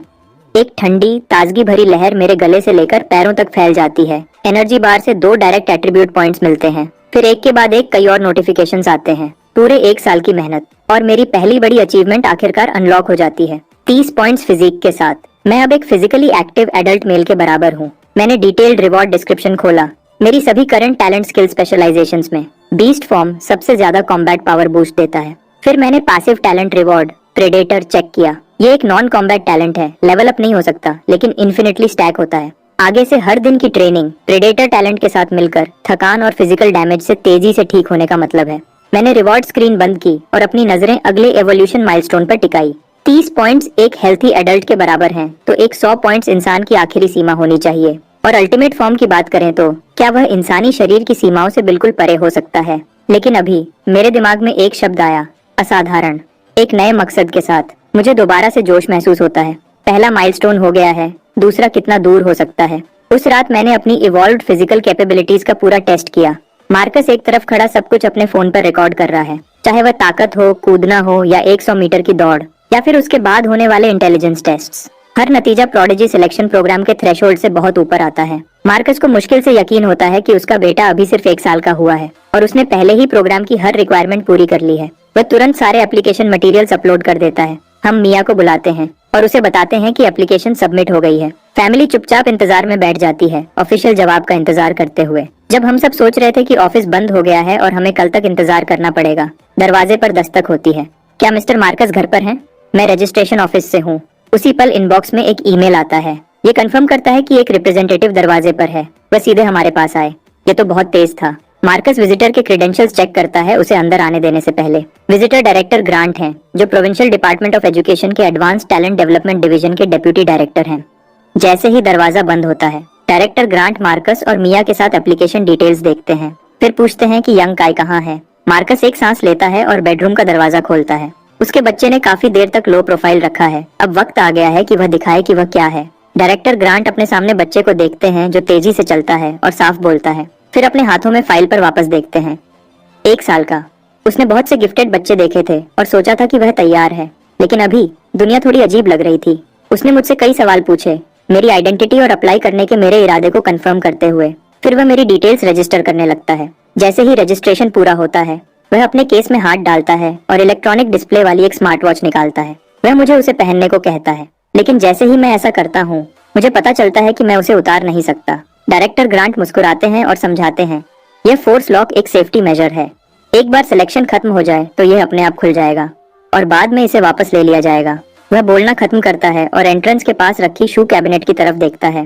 पंपकिन, कैलिको बिल्ली उसके पीछे छुपी हुई थी और अजनबी को देख रही थी। जब अजनबी सीधे उसकी तरफ देखता है तो वह हैरानी से जम जाती है। डायरेक्टर ग्रांट आगे कहते हैं, आपने बताया था कि बच्चे में बिल्लियों से बात करने की एबिलिटी है।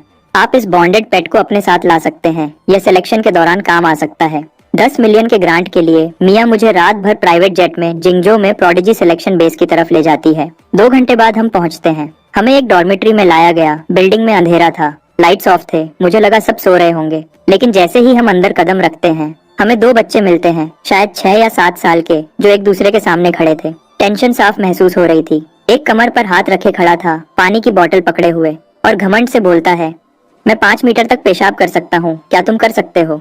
दूसरा बच्चा अपना मुंह सिकोड़ता है और नाक से 2 लंबी स्नॉट की धाराओं को वापस अंदर खींच लेता है। संतुष्टि से चबाते हुए वह जवाब देता है, मैं कच्चा स्नॉट खा सकता हूँ, एक बार में 2, इसे हरा कर दिखाओ। 2 छोटे जीनियसेस अपने टैलेंट्स दिखा रहे थे। कोई भी दूसरे से आगे नहीं निकल पाया। यह ड्रॉ था। उनके स्टैंड ऑफ के बीच में उन्होंने देखा कि कई लोग बिल्डिंग में आ चुके हैं। दोनों तुरंत भाग जाते हैं। डायरेक्टर ग्रांट जल्दी से बुलाते हैं, रुको, डॉक्टर वेंडी कहाँ हैं?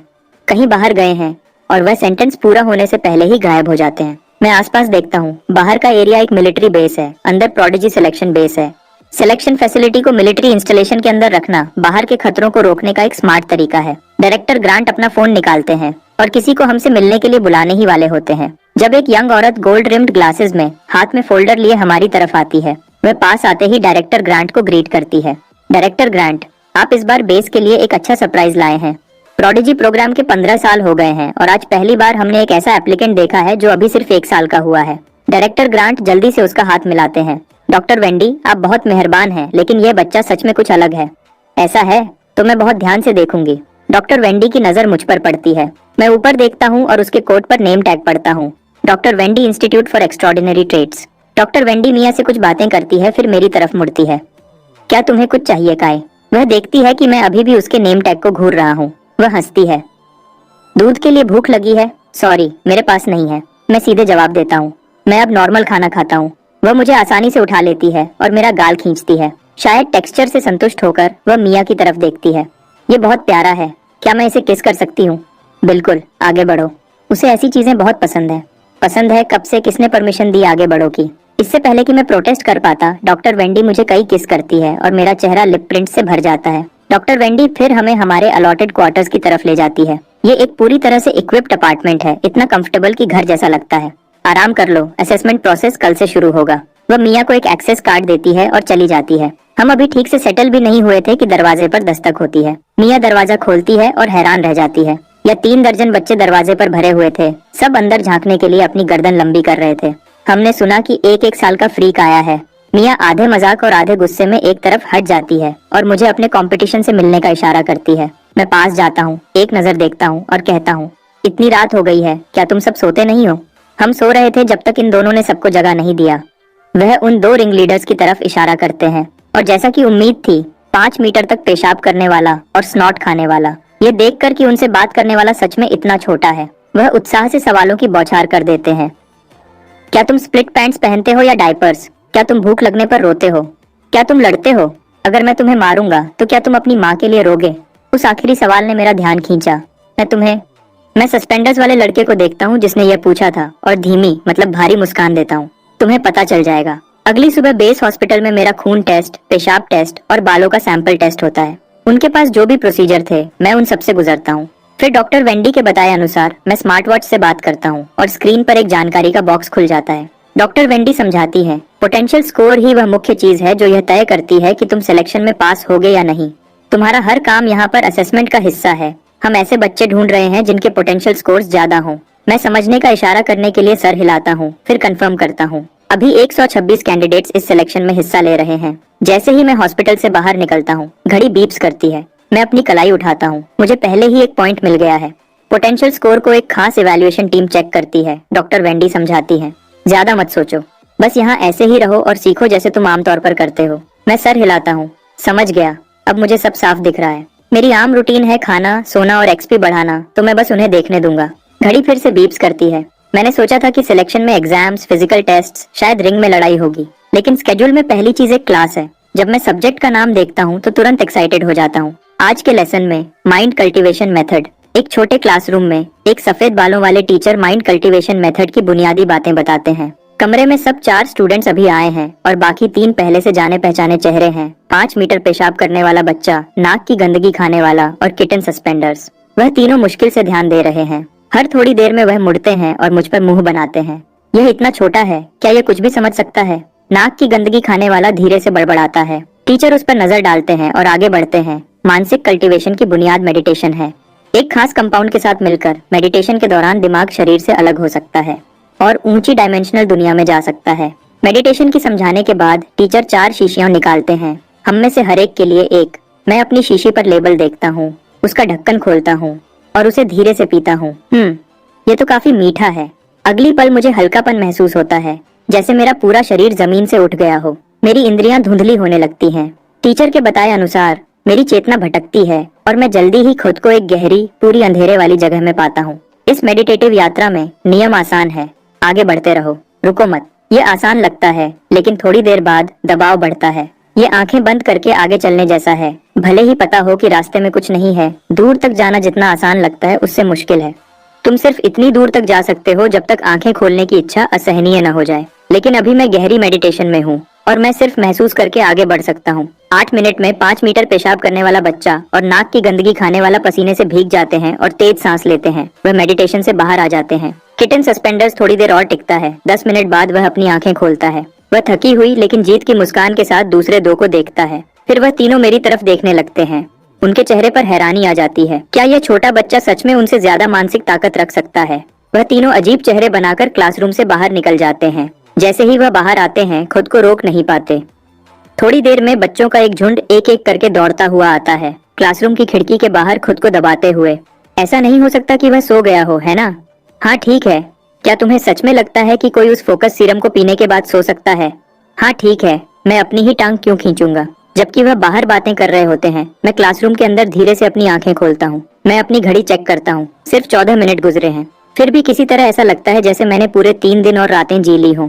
मैं एक धीमी सांस छोड़ता हूँ और अपना स्टैट पैनल खोलता हूँ। जैसे ही मैं नंबर्स देखता हूँ, मेरा मूड ठीक हो जाता है। ये पहली बार है जब मेरे मानसिक स्टैट्स असली ट्रेनिंग से बढ़े हैं। लगता है इस जगह आना सही फैसला था। एकेडमी में आने के बाद से मैंने जल्दी से खत्म कर लिया है अपने पहले राउंड के लेसन्स। आगे आने वाले कोर्सेज के नाम देखते हुए मुझे उत्साह महसूस होता है। जब से मैं पैदा हुआ हूँ, मेरे मानसिक स्टैट सिर्फ पैनल रिवॉर्ड पॉइंट से ही बढ़े हैं। मैंने कभी सोचा नहीं था कि दिमाग को ट्रेन करने के लिए असली टेक्निक्स भी होती हैं। जैसे ही मैं एक सेशन खत्म करता हूँ और फिर से जाने की तैयारी करता हूँ, प्रोफेसर जो मुझे रोकने के लिए अंदर आते हैं। क्लास के बाद मैं अपनी घड़ी की स्क्रीन पर जानकारी देखता हूँ।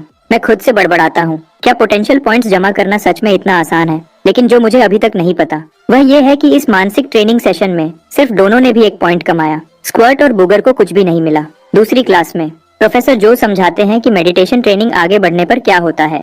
तुम्हारा दिमाग जितना मजबूत होगा, डायमेंशनल लॉ को छूने का तुम्हारा मौका उतना ही ज्यादा होगा। समझाने में आसान बनाने के लिए वह एक खाली कागज पर 2 पॉइंट्स ए और बी बनाते हैं।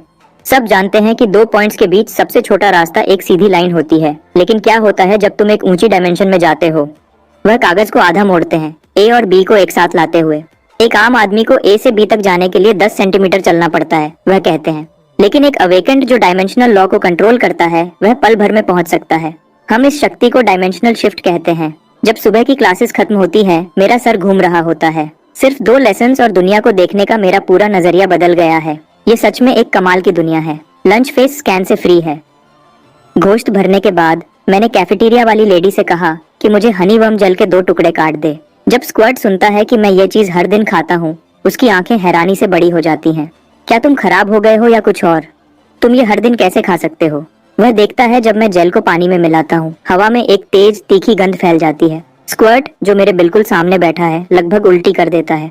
आदत पड़ जाती है, मैं कहता हूँ, बिल्कुल बेपरवाह। मैं उसे हिलाता हूँ और पूरा एक ही बार में पी जाता हूँ। मेरी शांत प्रतिक्रिया सबको हैरान कर देती है। कोई नहीं मानता कि 1 साल का बच्चा यह सब संभाल सकता है, तो वह मेरी नकल करते हैं। एक घूंट और वह सब बिना किसी एक्सेप्शन के उल्टी कर देते हैं। लंच के बाद मैं डॉम वापस जाता हूँ और अपनी घड़ी की स्क्रीन चेक करता हूँ। सिटी पेपा नाम के एक कैंडिडेट ने डेली एवरेज स्कोर का लीडर बोर्ड बनाया है। 98 कैंडिडेट्स रैंक्ड हैं। आधे दिन में 5 पॉइंट्स कमाने के साथ मेरा रैंक 45वां है। टॉप स्पॉट वन पंच का है जिसका डेली एवरेज 11.7 है। उस दोपहर एक बस सबको ट्रेनिंग हॉल ले जाती है। जैसे ही मैं खुला मैदान और सारे इक्विपमेंट देखता हूँ, मेरी आंखें चमक उठती हैं और मेरा खून तेज हो जाता है। जब मुझे पता चलता है कि ट्रेनिंग की अवधि और तीव्रता पूरी तरह मुझ पर है, मैं सीधा मार्शल आर्ट्स हॉल में अनआर्म्ड कॉम्बैट जोन की तरफ जाता हूँ। मैं अपने आसपास की फुसफुसाहट को इग्नोर करता हूँ और पूरी तरह कोच हॉक जो सिखा रहे हैं उस पर ध्यान देता हूँ। मैं खड़ा भी हो जाता हूँ, मिरर मोड एक्टिवेट करता हूँ और उसकी टेक्निक्स को तुरंत कॉपी करता हूँ। कोच हॉक ने इस सेक्शन को खत्म करके बच्चों को आगे बढ़ाने का प्लान बनाया था,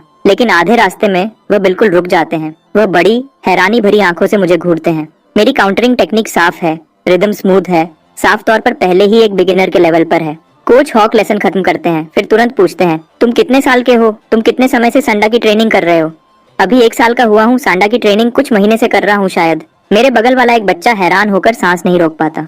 मैंने 1 साल का होने से पहले संडा शुरू की थी। क्या मैं पागल हो रहा हूँ या दुनिया?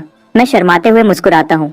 हाँ, जब तुम नए पैदा हुए हो तो ज्यादा कुछ करने को नहीं होता, बस कुछ चाहिए था जो मुझे बिजी रखे। जब कोच हॉक को पता चलता है कि मैं लगभग पूरी तरह से खुद से सीखा हूँ और कुछ ही महीनों में इस लेवल तक पहुँच गया हूँ, तो वह एक नेम कार्ड निकालते हैं और मुझे देते हैं। वह मुझे अपना वचन देते हैं, चाहे तुम सिलेक्शन पास करो या नहीं। अगर तुम कभी फाइटर बनने का सोचो तो कभी भी मुझसे मिलना। ट्रेनिंग के 20 मिनट बाद ब्रेक के दौरान बाथरूम में चला जाता हूँ, लेकिन यूरिनल के सामने खड़े होकर मुझे एक दुख भरी बात पता चलती है। वह बहुत ज्यादा ऊंचा है, मैं बस उस तक पहुंच नहीं सकता। इसी बीच स्क्वर्ट बीच रास्ते में खड़ा है और अपने बगल वाले बच्चे से एक सवाल पूछता है। शर्त लगाओ, मैं यहाँ से उस स्टॉल के अंदर तक मार सकता हूँ। कोई जवाब दे उससे पहले वह अपनी जिप खोलता है। एक तेज सिसकारी छपाक की आवाज से ऐसा लगता है कि वह सच में ड्रेन तक पहुंच गया। स्क्वर्ट अपना छोटा हाथ झटकता है जब वह कर चुका होता है। यह मेरा गिफ्ट है, पूरे जोंगजो में हराया नहीं जा सकता, क्योंकि यहाँ ज्यादातर बच्चे छोटे हैं और उनकी ताकत कम है। वह थोड़ी देर बाद ही आराम करते हैं, लेकिन मैं एक प्रोफेशनल कोच के साथ हर पल का फायदा उठाता हूँ। कोच हॉक सब्र वाले हैं, मेरी टेक्निक की गलतियां बताते हैं। मैं मौका लेता हूँ और सारे बुनियादी चीजें दोहराता हूँ। जब ट्रेनिंग खत्म होती है मैं अपना क्लास पैनल चेक करता हूँ। सुधार की रफ्तार मुझे संतुष्ट करती है। जैसे ही अनआर्म्ड कॉम्बैट सेशंस खत्म होने लगती हैं, सब हॉल के बीच में इकट्ठे होते हैं। स्पारिंग राउंड्स आखिरकार शुरू होने वाले हैं। कई कोचेस रिंग के किनारे सुरक्षा मॉनिटर के रूप में खड़े हैं। एक बार नियम बताए जाने के बाद अलग अलग स्टाइल्स के फाइटर्स प्लेटफॉर्म पर असली तीव्रता के साथ टकराते हैं। इतने सारे अलग अलग स्टाइल्स के फाइटर्स को पहली बार लड़ते हुए देखकर मुझे लगता है कि हर नजर के साथ मैं कुछ सीख रहा हूँ। मिरर मोड एक्टिव होने के साथ जब भी मुझे कोई अच्छा मूव दिखता है मैं उसे तुरंत सीख लेता हूँ। मिरर मोड में मेरी सीखने की रफ्तार कमाल की है। मेरा क्लास पैनल नए नंबर्स के साथ अपडेट होता रहता है। प्लेटफॉर्म पर कई राउंड्स के बाद हर स्टैंड अप बॉक्सर नीचे गिरा हुआ है। तुम सब बेकार हो, अब मैं तुम्हें दिखाता हूँ कि यह कैसे करते हैं। स्क्वाड बॉक्सिंग की पोजीशन लेता है और प्लेटफॉर्म पर कदम रखता है। रेसलर को बुलाता है। रेसलर मुस्कुराता है और हमला करता है। स्क्वाड फासला कम करता है, कमर से मुड़ता है, अपने कूल्हे आगे करता है और अपनी पीठ को घुमाता है। रेसलर को प्लेटफॉर्म से साफ उड़ा देता है। स्क्वाड अपनी छोटी कमर थपथपाता है और मुस्कुराता है। हाँ, मैं हवा में 5 मीटर तक मार सकता हूँ। क्या तुम्हें सच में लगता है कि मैं पास से लड़ने से डरता हूँ? पूरा हॉल शांत हो जाता है, मेरा मुंह हिलता है। हर कोई जो एकेडमी में आया है उसके पास कुछ खास है। मैं सोचता हूँ कि क्या मुझे स्टैंड अप स्ट्राइकिंग सीखनी चाहिए। सोचने के बाद मैं संडा के साथ रहने का फैसला करता हूँ, लेकिन मुझे कुछ रेसलिंग टेक्निक्स भी सीखनी चाहिए अपने ग्राउंड गेम को बेहतर बनाने के लिए। मैंने काफी देर तक देख लिया है, अब मेरी बारी है। यह सोचकर मैं खड़ा होता हूँ और प्लेटफॉर्म पर चलता हूँ। जैसे ही मैं ऊपर कदम रखता हूँ खामोशी छा जाती है। कोई आगे नहीं आना चाहता। एक लंबे इंतजार के बाद उनके चेहरों के भाव पढ़कर मैं समझ जाता हूँ कि क्यों। एक पल सोचने के बाद मैं मुस्कुराता हूँ और कहता हूँ, कोई है जो मेरे साथ 3 मूव्स का बदला बदली करना चाहे? आओ देखो कि क्या मैं टिक भी पाता हूँ। इसे मुझ पर एक एहसान समझना, मैं शुक्रगुजार रहूंगा। एक रिएक्शन मिलता है। 3 मूव्स कोई बड़ी तबाही नहीं होनी चाहिए, और एक छोटे मॉन्स्टर की मदद करने का मतलब है उसके साथ कुछ कनेक्शन बनाना। बुरा डील नहीं है, मैं जाऊंगा। एक बजकट वाला लड़का खड़ा होता है। वह स्पार शुरू करने का इशारा करता है। पहले मूव में मैं हमला करता हूँ। मेरे छोटे पैर जमीन से धकेलकर आगे बढ़ते हैं और मैं तेजी से आगे बढ़ता हूँ, लेकिन सीधे टकराने की बजाय मैं उसके बगल में घूमता हूँ और अपनी बाहें उसके नीचे वाले पैर के चारों तरफ लपेट लेता हूँ। बज़ कट वाला लड़का शांत रहता है। वह अपने घुटने मोड़ता है, अपनी पोजीशन नीचे करता है और अपने सेंटर ऑफ ग्रेविटी को नीचे लाता है। पल भर में मेरे शरीर की हर मसल कस जाती है, मेरी मसल्स में ताकत आती है और मेरे ढीले ट्रेनिंग के कपड़े मेरे शरीर पर कसकर तन जाते हैं। मैं एक मासूम छोटे बच्चे से एक जवान इंसान जैसे जानवर में बदल जाता हूँ। दुगनी ताकत, 2.1 गुना एक्सप्लोसिव फोर्स। मैं बिना चेतावनी के आगे बढ़ता हूँ। मेरा सर सीधा उसकी छाती में घुसता है। एक्सप्लॉइट स्ट्राइक एक्टिवेट करता है। बज़कट वाला लड़का उस भयानक ताकत को सह नहीं पाता। वह पल भर में प्लेटफॉर्म से उछल जाता है। एक मूव, मैच खत्म। पूरी खामोशी। हॉल में हर चेहरा, बच्चे और कोचेस दोनों हैरानी से बड़े हो जाते हैं। मैं बीस्ट मोड डीएक्टिवेट करता हूँ। मैं उसके पास जाता हूँ, बज़कट वाले लड़के को खड़ा होने में मदद करता हूँ और मुस्कुराता हूँ। स्पार के लिए शुक्रिया। एकेडमी में पहली जीत, मिशन पूरा। इस पल का मजा लेने से पहले ही एक पैनल नोटिफिकेशन आ जाती है।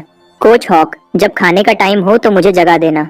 मेरे मुंह से यह शब्द निकलते हैं और सब कुछ अंधेरा हो जाता है। मैं सीधा नीचे गिर जाता हूँ, बेहोश होकर। जमीन पर गिरने से पहले ही शांति से खर्राटे ले रहा होता हूँ। जब मैं जागता हूँ, मैं वापस डॉर्म में हूँ। मैं अपनी घड़ी चेक करता हूँ। मेरे पोटेंशियल पॉइंट्स 9 बढ़ गए हैं। डिनर के बाद मिया सही वक्त पर अपना लैपटॉप खोलती है। पूरा परिवार वीडियो कॉल पर आता है। मार्कस का जाना पहचाना चेहरा मुश्किल से स्क्रीन पर दिखा ही था जब चप्पलों की तेज आवाज फर्श पर गूंजती है। पहले मुझे अपने छोटे भाई की याद आ रही है। मुझे उससे बात करने दो। कोको का चेहरा फ्रेम में घुस जाता है। उसकी आंखें उत्सुकता से बड़ी हैं। क्या तुम सिलेक्शन पास कर गए? क्या तुम्हें प्राइज मनी मिली? आराम करो, रिजल्ट्स कम से कम 2 या 3 महीने तक नहीं आएंगे। मैं उसे एक अनुभवी बड़े की तरह हटा देता हूँ। चीजों को जल्दी मत करो। स्कूल में खूब पढ़ाई करो, घर पर अच्छा बिहेव करो और पापा को परेशान मत करो। समझ गई? समझ गई। कोको आज्ञाकारी तरीके से सर हिलाती है, फिर धीरे से समझती है कि कुछ गड़बड़ है। उसे ऐसा क्यों लग रहा है कि उसका छोटा भाई उसे लेक्चर दे रहा है। कॉल खत्म होने के बाद मैं अपना होमवर्क करने बैठ जाता हूँ, क्योंकि प्रॉब्लम को सॉल्व करने के लिए मिडिल स्कूल फिजिक्स की जरूरत है। मैं एकेडमी से मिला टैबलेट खोलता हूँ ताकि सब कुछ ठीक लगे। मेरी उंगलियां तेजी से स्क्रॉल करती हैं, जैसे टेक्स्ट बुक के पन्ने उड़ते हैं। एक नजर में 10 लाइनें। स्पीड स्कैन पूरी ताकत से चल रहा है। सारी एलिमेंट्री स्कूल की टेक्स्ट बुक्स 2 घंटे के अंदर खत्म हो जाती हैं। तुरंत मिडिल स्कूल फिजिक्स की टेक्स्ट बुक खोलता हूँ। जैसे ही मैं पढ़ता हूँ, मैं होमवर्क के सवाल वाले वीडियो को याद करता हूँ। एक अवेकेंड एक ग्लास में पानी को तुरंत जमा देता है, फिर बर्फ को उतनी ही तेजी से पिघलाता और भाप बनाता है। वह एक बंद कमरे में तेज हवा भी पैदा कर देते हैं। तुम इसकी क्या वजह बताओगे? सारे फिजिक्स मटेरियल को पढ़ने के बाद अपनी दिमागी ताकत 27.1 का इस्तेमाल करते हुए मैं आसानी से खास बातों को समझ जाता हूँ। टेम्परेचर और हीट ट्रांसफर। मैं इसे आम फिजिक्स के तरीके से नहीं देखता। इसके बजाय मैं डायमेंशनल लॉ के नियम जोड़कर एक सही सोच बनाता हूँ। प्रोफेसर जो को ईमेल भेजने के बाद मुझे जल्दी ही उनकी मंजूरी मिल जाती है। उसी वक्त टैबलेट ऐप पर एक नोटिफिकेशन आ जाती है। पिछले टॉप स्कोरर वन पंच का एवरेज हर दिन 11.7 था। मैंने उसकी जगह ले ली है। मेरा डेली एवरेज 19 है। ये हैरान करने वाला नंबर आता है और कमेंट सेक्शन में धमाका हो जाता है।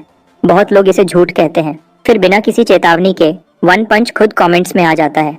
सेक्शन तुरंत शांत हो जाता है। तुम हर स्क्रीन से हैरान करने वाली खामोशी को महसूस कर सकते हो। 19 पॉइंट्स शायद असली हैं। मैं एक बार कमेंट्स देखता हूँ और कुछ नहीं कहता। कोई जवाब देने की जरूरत नहीं। मैं अपना पैनल खोलता हूँ और अगला निशाना देखता हूँ। बस 3 और स्टेट पॉइंट्स चाहिए। जैसे ही एवोल्यूशन माइलस्टोन मिल जाएगा, मुझे एक फॉर्म रिवॉर्ड और एक ट्रेट रिवॉर्ड मिलेगा, दोनों अच्छी क्वालिटी के। मैं खुश हुए बिना नहीं रह पाता। क्या होगा वह? अब जब मैंने मेडिटेशन टेक्निक को पूरी तरह सीख लिया है, मेरी दिमागी ताकत हर दिन 0.1% बढ़ती है। साइकी फॉर्म आई को अनलॉक करना अब सच में मेरी पहुंच में है। जैसे ही मैं अपनी रोज की मेडिटेशन करता रहता हूँ, मेरे सेशंस लंबे होते जाते हैं। एक हफ्ते बाद मैं हर सेशन में 14 मिनट से 17 मिनट तक पहुंच गया हूँ। भले ही मैंने अभी तक डायमेंशनल लॉ को छुआ नहीं है। मुझे एक हैरान करने वाली बात पता चलती है।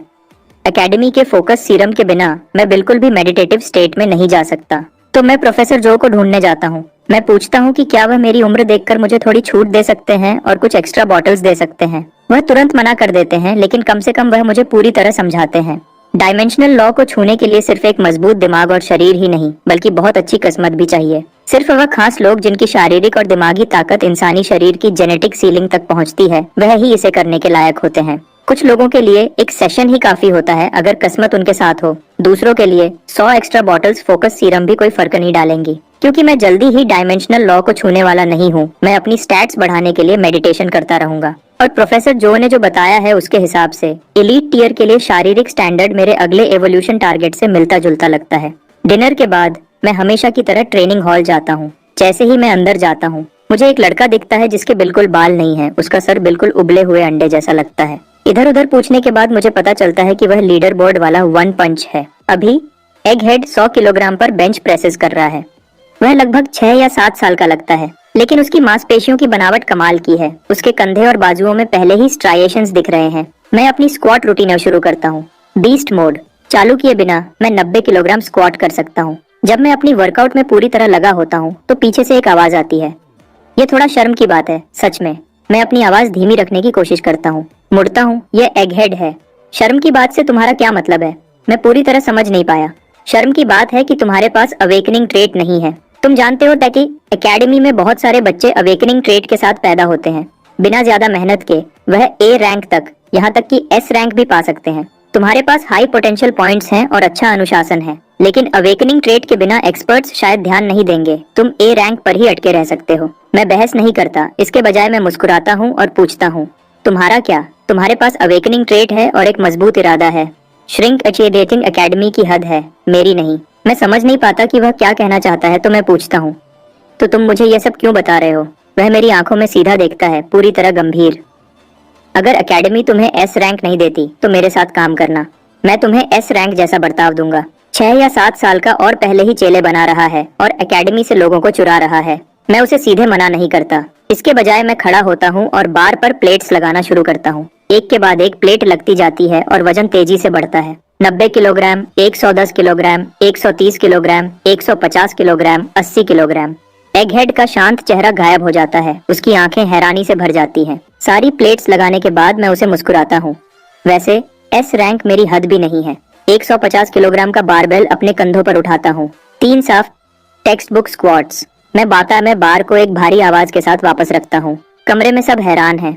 एग हेड जमा हुआ खड़ा है, शांत। उसका चेहरा बिल्कुल गंभीर हो जाता है। उसने शायद समझ लिया है कि मैं क्या कहना चाहता था। एग हेड एक लंबी सांस लेता है और मुझे सर हिलाता है। फिर वह मुड़ता है और बिना कुछ कहे चला जाता है। मैंने अभी अभी बीस्ट मोड चालू किया था एक बड़ी बात कहने के लिए। चोट से बचने के लिए आज रात का स्ट्रेंथ सेशन जल्दी खत्म करना पड़ेगा। स्क्वाड को बुलाता हूँ और हम डॉम वापस जाते हैं। लेकिन बुगर कहाँ है?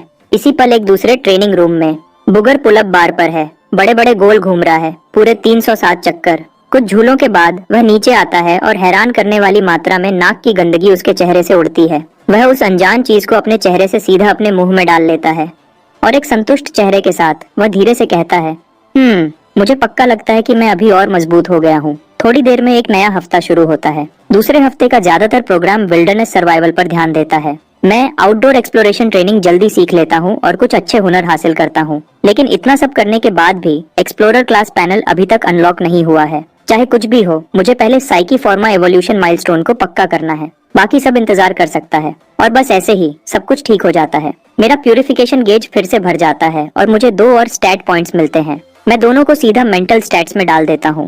पैनल चमकता है और रिवॉर्ड्स एक साथ आ जाते हैं। जैसे पहले जुवेनाइल ह्यूमनॉइड बीस्ट रिवॉर्ड मिला था, एक फॉर्म, एक ट्रेट। मैं तुरंत पूरी जानकारी देखने के लिए टैप करता हूँ। जब चाहे ओवरड्राइव चालू कर पाना, मैं इससे बहुत खुश हूँ। फिर मैंने मर्ज ट्रेट प्रेडेटर रिवॉर्ड की जानकारी चेक की, बिल्कुल मेरी शारीरिक स्टैट्स की तरह। मेरी दिमागी स्टैट्स को अब ग्रोथ रेट और रिकवरी स्पीड दोनों में फायदा मिलता है। पूरा पैनल और जो कुछ भी मैंने अनलॉक किया है उसे देखकर मुझे एक शांत संतुष्टि महसूस होती है। उसी समय मैं सोचता हूँ, अगर मेरी शारीरिक और दिमागी दोनों स्टैट्स कभी 100 तक पहुँच जाएं, तो मैं शायद अवेकेंड बनने की तरफ बढ़ने के लायक हो जाऊंगा। एक मोटा मोटा हिसाब लगाकर मैं 3 साल का होने से पहले उस निशाने तक पहुँचने की कोशिश करूंगा, जब बच्चों को विल्डरनेस स्किल्स अच्छे से आ जाती हैं।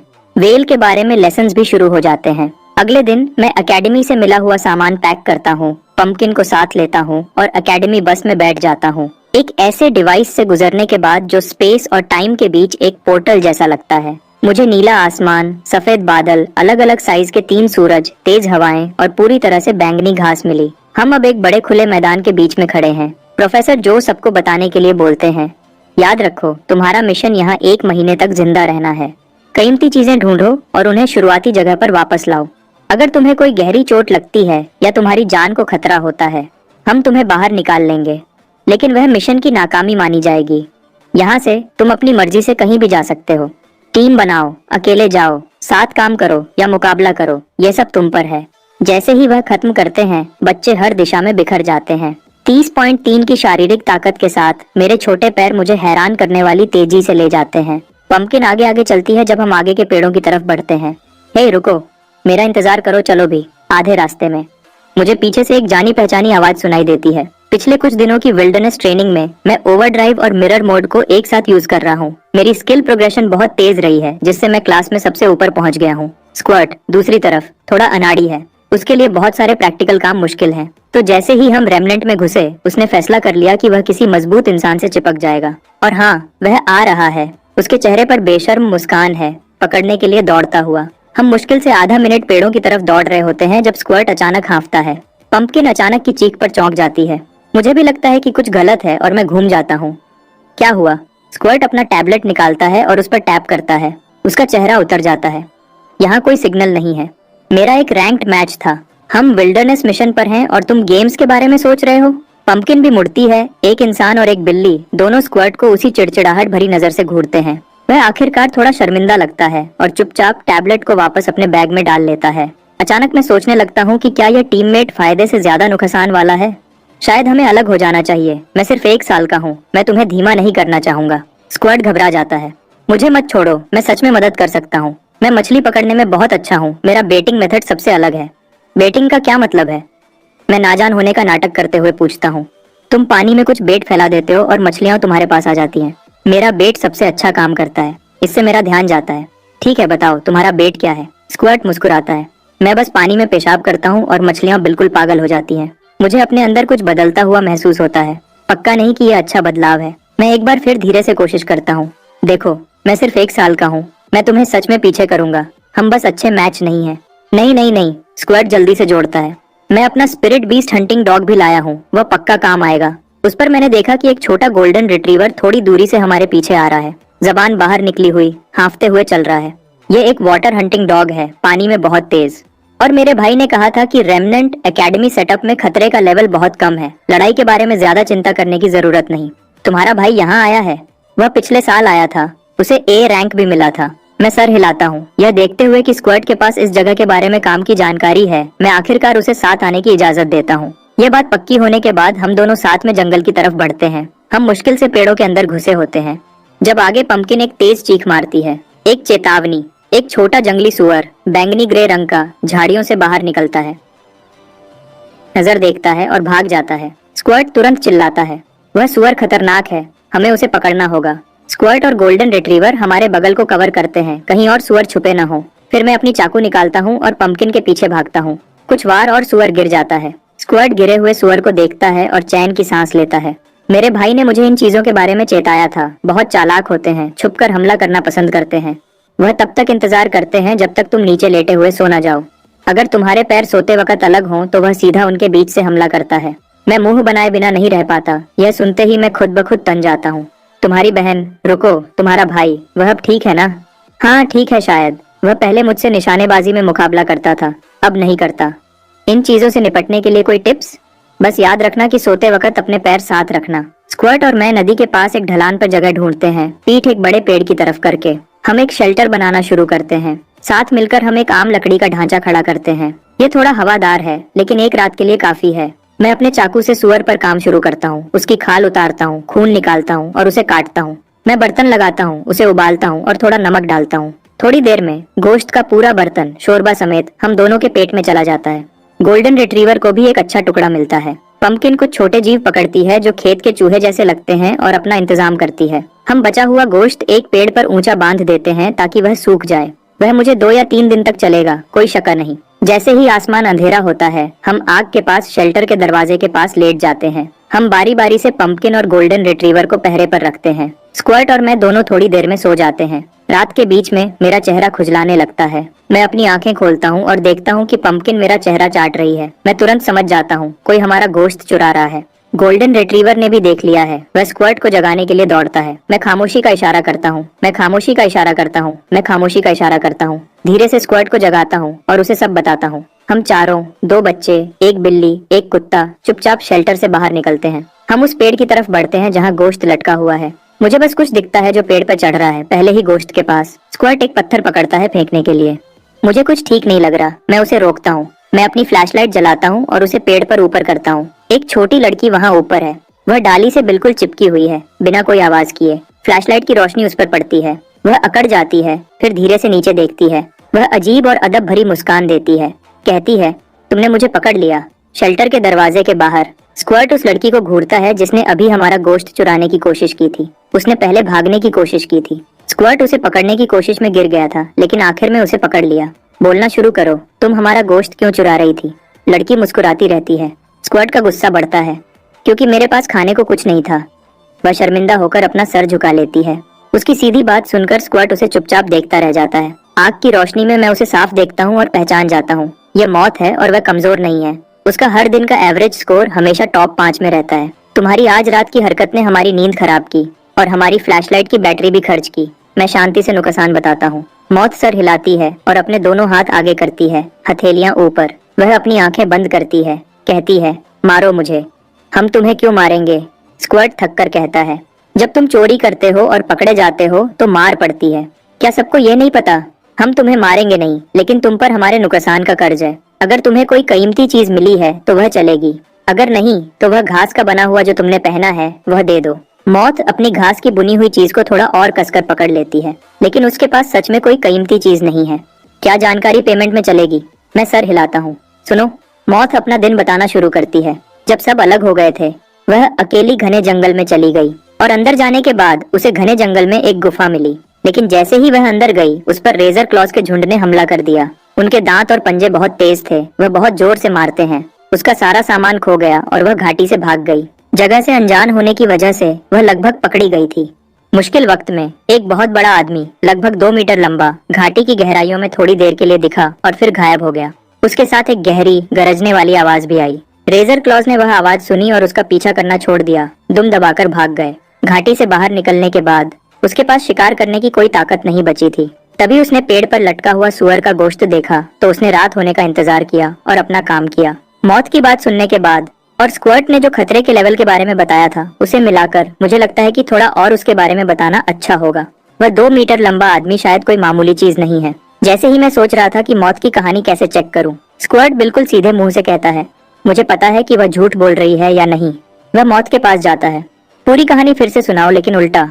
जब तुमने गोश्त चुराया वहां से शुरू करो और शुरुआत तक जाओ। मौत हैरान दिखती है, लेकिन बात मानती है। सब कुछ उल्टे ऑर्डर में बताती है। जब वह खत्म करती है, स्क्वर्ट मुझे एक तरफ खींचता है और धीरे से कहता है, वह सच बोल रही है। लोग सिर्फ उसी ऑर्डर में झूठ बोल सकते हैं जिस ऑर्डर में चीजें हुई हैं। उल्टा जाने पर झूठा हमेशा पकड़ा जाता है। ये तुमने कहाँ से सीखा? मेरे पापा ने सिखाया था। एक बार वह काम से वापस आए और मैंने उन्हें बताया कि मैं पूरा टाइम पढ़ाई कर रहा था। उन्होंने मुझे सब कुछ उल्टा बताने को कहा। मैं आगे झुकता हूँ। और फिर क्या हुआ? स्क्वर्ट की मुस्कान रुक जाती है। फिर उन्होंने मुझे मारा। मौत के पास वापस जाते हैं। तुम जा सकती हो। वह सर हिलाती है, लेकिन उसकी आंखें बर्तन में रखी दर्जनों बेरीज से नहीं हट रही हैं और उसके पेट से एक लंबी धीमी आवाज आती है। मौत ने आज जो कुछ भी झेला, उस सब को याद करते हुए उसकी लड़ने की ताकत स्क्वर्ट से साफ तौर पर ज्यादा है और दोनों को उस गुफा को मिलकर खोजने से फायदा हो सकता है। यह सोचकर मैं मुट्ठी भर बेरीज लेता हूँ और उसके हाथ में देता हूँ। तुमने जो जानकारी दी वह कीमती थी, यह तुम्हारी है। मौत की आंखें चमक उठती हैं। वह उन्हें सेकंड्स में खा जाती है। 2 निवाले और वह खत्म। साफ है कि उससे उसका पेट बिल्कुल नहीं भरा। मैं सही मौका देखता हूँ। क्या साथ काम करना चाहती हो? हम उस गुफा को एक टीम की तरह खोजेंगे। बची हुई बेरीज का आधा हिस्सा तुम्हारा होगा और एक टुकड़ा गोश्त भी। मेरी पेशकश सुनने के बाद मौत हिचकिचाती है। वह बर्तन में रखी बेरीज पर चोरी छिपे नजर डालती है, लालच को रोकती है और धीरे से कहती है, शुक्रिया। फिर वह पल भर में गायब हो जाती है। जंगल की गहराइयों में दौड़ती हुई चली जाती है। अगली सुबह जल्दी स्क्वर्ट और मैंने बात की और जल्दी से जल्दी गुफा की तरफ जाने का फैसला किया। हम जल्दी से सामान पैक करते हैं और फिर निकल पड़ते हैं। 2 बच्चे, एक बिल्ली, एक कुत्ता। 3 घंटे पैदल चलने के बाद हम आखिरकार पहुंच जाते हैं। यह वह जगह है जहां मौत ने अपना आधा दिन इस मुश्किल जगह में गुजारा था। स्क्वर्ट कांटों से भरे रास्ते को देखकर धीमी से सीटी बजाता है, फिर गंभीर हो जाता है। ध्यान से, अगर सिस्टम ने हमें खतरे में बताया और एकेडमी ने हमें बाहर निकाल दिया तो मिशन खत्म हो जाएगा। यह चेतावनी ध्यान में रखते हुए मैं पंपकिन के साथ पहाड़ में आगे बढ़ता हूँ। बस कुछ कदम अंदर आगे एक काला साया दिखता है, बिल्कुल वैसा ही जैसा मौत ने रेजर क्लॉ के बारे में बताया था। इस जगह का सबसे खतरनाक शिकार करने वाला जानवर। रेजर क्लॉ मुझ पर नजर जमाता है। उसकी नजर जानलेवा हो जाती है और वह एक धीमी गरज निकालता है जो सिर्फ एक जंगली जानवर ही निकाल सकता है। मैं स्क्वर्ट को पीछे रहने का इशारा करता हूँ और अपनी चाकू लेकर हमला करता हूँ। रेजर क्लॉ ने साफ तौर पर इतने छोटे से किसी को पहले हमला करते हुए नहीं सोचा था। वह गरजता है और अपने दांत दिखाकर हमला करता है। सच कहूँ तो एक जंगली जानवर से लड़ना रिंग में लड़ने से बिल्कुल अलग होता है। मानसिक दबाव एक अलग ही लेवल पर होता है। मैं खुद को संभालता हूँ और पंपकिन के साथ मिलकर काम करता हूँ। रेजर क्लॉ के चारों तरफ घूमता हूँ और उसकी ताकत को समझता हूँ। पंपकिन उछलता है और तेजी से घूमता है। रेजर क्लॉ का ध्यान अपनी तरफ खींचता है। 2 मिनट बाद मुझे आखिरकार अपना मौका मिल जाता है। मैं पल भर में बीस्ट मोड एक्टिवेट करता हूँ, फासला कम करता हूँ और अपनी चाकू रेजर क्लॉ के पेट में जोर से घुसा देता हूँ। एक तेज सिसकारी निकलती है। जैसे ही ब्लेड उसकी रक्षा को तोड़ती है, एक्सप्लॉइट स्ट्राइक का डैमेज बोनस एक्टिवेट हो जाता है। रेजर क्लॉ एक चीख निकालता है और धीरे से जमीन पर गिर जाता है। पहला शिकार। सब खुश हैं। हम थोड़ी देर आराम करते हैं और आगे बढ़ते हैं, मौत के बताए हुए के हिसाब से। आधे घंटे बाद हमें छिपी हुई गुफा मिलती है जो एक नीचे जगह के कोने में छिपी हुई है, लेकिन वह नजारा हमें रोक देता है। 30 से ज्यादा रेजर क्लॉज एक साथ इकट्ठे हैं, सब एक ही जगह पर चीख रहे हैं। यह देखकर स्क्वाड के घुटने कांप जाते हैं। चलो पीछे हट जाते हैं, अगर उन्होंने हमें देख लिया तो हम खत्म। मैं सर हिलाता हूँ और धीरे से पीछे हटना शुरू करता हूँ। तभी गुफा के अंदर से नीली रोशनी चमकती है। उसके बाद एक भारी ताल में चलने की आवाज आती है, जैसे कोई बहुत बड़ा जानवर चल रहा हो। रेजर क्लॉज एक साथ पीछे हट जाते हैं। मैं चुप हो जाता हूँ और घूरता हूँ। मैं आखिरकार उस बड़े आदमी को साफ देख पाता हूँ जिसका मौत ने जिक्र किया था। एक जंग लगा हुआ मेटल का रोबोट अपनी मैकेनिकल बाहें घुमाता है। रेजर क्लॉज को पीछे धकेल रहा है जो गुफा में घुसने की कोशिश कर रहे हैं। उसी वक्त वह ऐसी आवाजें निकालता है जो मैं समझ नहीं पाता। हम ट्रांसलेटर चलाते हैं। वही लाइन बार बार दोहराई जाती है, सीरी गार्डियन आपकी सेवा में। कई बार हमला करने में नाकाम होने के बाद रेजर क्लॉज समझ जाते हैं कि वह अंदर नहीं घुस सकते और धीरे से पीछे हट जाते हैं। गार्डियन बॉट पीछा नहीं करता। भारी कदमों की आवाज फिर आती है और बॉट गुफा की गहराइयों में वापस गायब हो जाता है। क्या प्लान है? स्क्वाड पूछता है जब हम सुरक्षित जगह पर वापस आ जाते हैं। हम अंदर जाएंगे, कोई शक नहीं, लेकिन हम समझदारी से करेंगे। हम खोजने वाले हैं, सुसाइड स्क्वाड नहीं, क्योंकि इतने सारे रेजर क्लॉज हैं कि उनसे सीधे लड़ना मुश्किल है। हम जाल लगाने और उन्हें एक एक करके खत्म करने का फैसला करते हैं। लगता है हमें कुछ और लोगों की मदद लेनी पड़ेगी। तो स्क्वाड और मैं घाटी के बाहर काम करते हैं, जाल बनाने का सामान इकट्ठा करते हैं और साथ ही मदद करने वाले लोगों को भी देखते रहते हैं। थोड़ी देर बाद हमें पास में लड़ने की आवाजें सुनाई देती हैं। मैं अपनी नाक की गंदगी को मछली और खरगोश पकड़ने के लिए इस्तेमाल कर सकता हूँ। तुम क्या कर सकते हो? मैं बास्केटबॉल खेलता हूँ और मैं गाना, डांस और रैप कर सकता हूँ। मैंने आवाजें तुरंत पहचान ली और हंसने लगा। लगता है हमारी मदद आ गई। जो प्लान हमने बनाया था उस पर चलते हुए सब कुछ ठीक चलता है। हमने 5 या 6 दिन घाटी में 40 से ज्यादा रेजर क्लॉज को खत्म करने में लगाए। अब बस कुछ ही बचे हैं। तब उन्हें आखिरकार खतरा महसूस होता है और वह सब घाटी से तेजी से बाहर निकलते हैं। गुफा के रास्ते को रोकने वाले रेजर क्लॉज का काम खत्म होने के बाद हम चारों धीरे से गुफा के पास जाते हैं। तब फिर से भारी कदमों की आवाज आती है। जंग लगा हुआ गार्डियन बॉट एक बार फिर बाहर आता है और फिर से उसी गर्म आवाज में, सीरी गार्डियन आपकी सेवा में। ऐसी चीज के खिलाफ जो अकेले रेजर क्लॉज के पूरे झुंड को रोक सकती है, हम जल्दी नहीं करते। मैं बॉट को ध्यान से देखता हूँ और प्रोफेसर जो की कही हुई एक बात याद आती है, जब तुम किसी नई सभ्यता से मिलो तो जल्दी से दुश्मनी मत दिखाओ, पहले बातचीत करो। बॉट अभी भी अपनी वही लाइन दोहरा रहा है। तो मैं ट्रांसलेटर का इस्तेमाल करता हूँ, बॉट के बोलने के तरीके की नकल करता हूँ और जवाब देता हूँ, गेते मुझे सेवा चाहिए। बॉट रुक जाता है। उसकी नजर मुझ पर टिक जाती है। बच्चा मिला। फिर उसकी मैकेनिकल बाहें हिलने लगती हैं। पल भर में बाहें ऊपर उठती हैं जैसे हमें भगाने के लिए। फिर वह आगे बढ़ता है जैसे बॉट मुझे उठाने वाला हो। कुछ मिनट तक इस आगे पीछे के बाद एक छोटी सी बिजली की आवाज आती है और बॉट की आंखों में नीली रोशनी बुझ जाती है। वह बिल्कुल अकड़ा हुआ अपनी जगह पर जम जाता है। तो यहाँ सब कर ये है, कभी हिचकिचाओ मत, कभी रुको मत, वरना तुम सच में खुद को खत्म कर लोगे। खैर, मैं ध्यान से आगे बढ़ता हूँ। बॉट बिल्कुल भी रिएक्ट नहीं करता। स्क्वाड खड़ोश हो जाता है और उसके बगल से अंदर घुस जाता है। हम अपनी फ्लैशलाइट्स जलाते हैं। गुफा सीधी है, कोई शाखाएं नहीं, एक सिरे से दूसरे सिरे तक दिखती है। 2 बड़े खुले मेटल के दरवाजों के आगे एक छोटा सा अलग थलग रहने का बेस है। सबसे आखिरी में 2 शरीर, एक आदमी और एक औरत, एक दूसरे से टिके हुए हैं। मैं अपनी बात वापस लेता हूँ, वह इंसान जैसे हैं। मैं हमेशा सोचता था कि एलियन सभ्यताएं अजीब और एलियन दिखेंगी, लेकिन एक डिवाइस से जो कैमरा जैसा दिखता है, हमें पता चला कि वह 2 अवेकेंट थे जिनमें उड़ने की शक्ति थी। इस दुनिया की खूबसूरती से खिंचकर उन्होंने यहाँ रहने का फैसला किया था। लेकिन एक दिन बिना किसी चेतावनी के आसमान में अनगिनत छोटे काले बादल दिखे। बादलों ने तबाह करने वाली एनर्जी की किरणें छोड़ी, पूरी दुनिया को तबाह कर दिया। आदमी और औरत मदद करने के लिए बाहर दौड़े, लेकिन अवेकेंट होने के बावजूद भी वह काले बादलों के खिलाफ कुछ नहीं कर पाए। बुरी तरह घायल होकर उनके पास बेस में वापस जाने के अलावा कोई रास्ता नहीं था। एक अवेकेंट को ठीक करने वाली कोई दवा नहीं थी और सिर्फ एक गार्डियन बॉट था जो मामूली सुरक्षा और देखभाल करता था। उन्होंने शांति से अपनी मौत को गले लगाया। जब रिकॉर्डिंग खत्म होती है, सब लोग साफ तौर पर घबरा जाते हैं। फिर अचानक दरवाजे पर एक आदमी दिखता है। बधाई हो, सिर्फ 8 दिन में तुमने इस पूरी जगह की सबसे कीमती सभ्यता की चीज ढूंढ ली है। प्रोफेसर जो धीरे से अंदर आते हैं। वह अपने फोन पर एक डॉक्यूमेंट स्क्रॉल कर रहे हैं। और तुमने ऐसा करने का एकेडमी का सबसे तेज रिकॉर्ड तोड़ दिया है। वह मुझ पर नजर डालते हैं। तुम्हारी किस्मत बहुत अच्छी है बच्चे, तुमने बॉट का बच्चे की सुरक्षा वाला प्रोटोकॉल चालू कर दिया, वरना उससे आगे निकलना बिल्कुल भी आसान नहीं होता। मैं कैमरा ऊपर करता हूँ। प्रोफेसर, वह काले बादल क्या थे? बाकी बच्चे आगे झुकते हैं, सब जानना चाहते हैं, सबकी आंखें उन पर टिक जाती हैं। हम उन्हें स्टार हंटर्स कहते हैं। वह ब्रह्मांड में घूमते हैं और सभ्यताओं का शिकार करते हैं। प्रोफेसर जो का चेहरा गंभीर हो जाता है। जब भी उन्हें कोई विकसित सभ्यता मिलती है, वह हमला करते हैं, उसके साधन लूट लेते हैं, फिर ग्रह की सतह को तबाह कर देते हैं, सभ्यता को शून्य से फिर से बनाने पर मजबूर करते हैं। फसल काटने जैसा, एक बार काटो और अगले के उगने का इंतजार करो। जवाब एक बोझ की तरह गिरता है। क्या धरती को भी स्टार हंटर्स ने निशाना बनाया है? हमें नहीं पता, लेकिन हमें हमेशा तैयार रहना होगा। वह कमरे में सबको इशारा करते हैं। इसीलिए एकेडमी ने तुम सबको एक साथ लाया है। अगर तुम में से एक भी सभ्यता का रक्षक बन गया, तो हमारी सारी मेहनत सफल हो जाएगी। 1 महीने बाद सब बेस कैंप पर इकट्ठे होते हैं। इस बची हुई जगह के सर्वाइवल मिशन में 5 कैंडिडेट्स को बाहर कर दिया जाता है।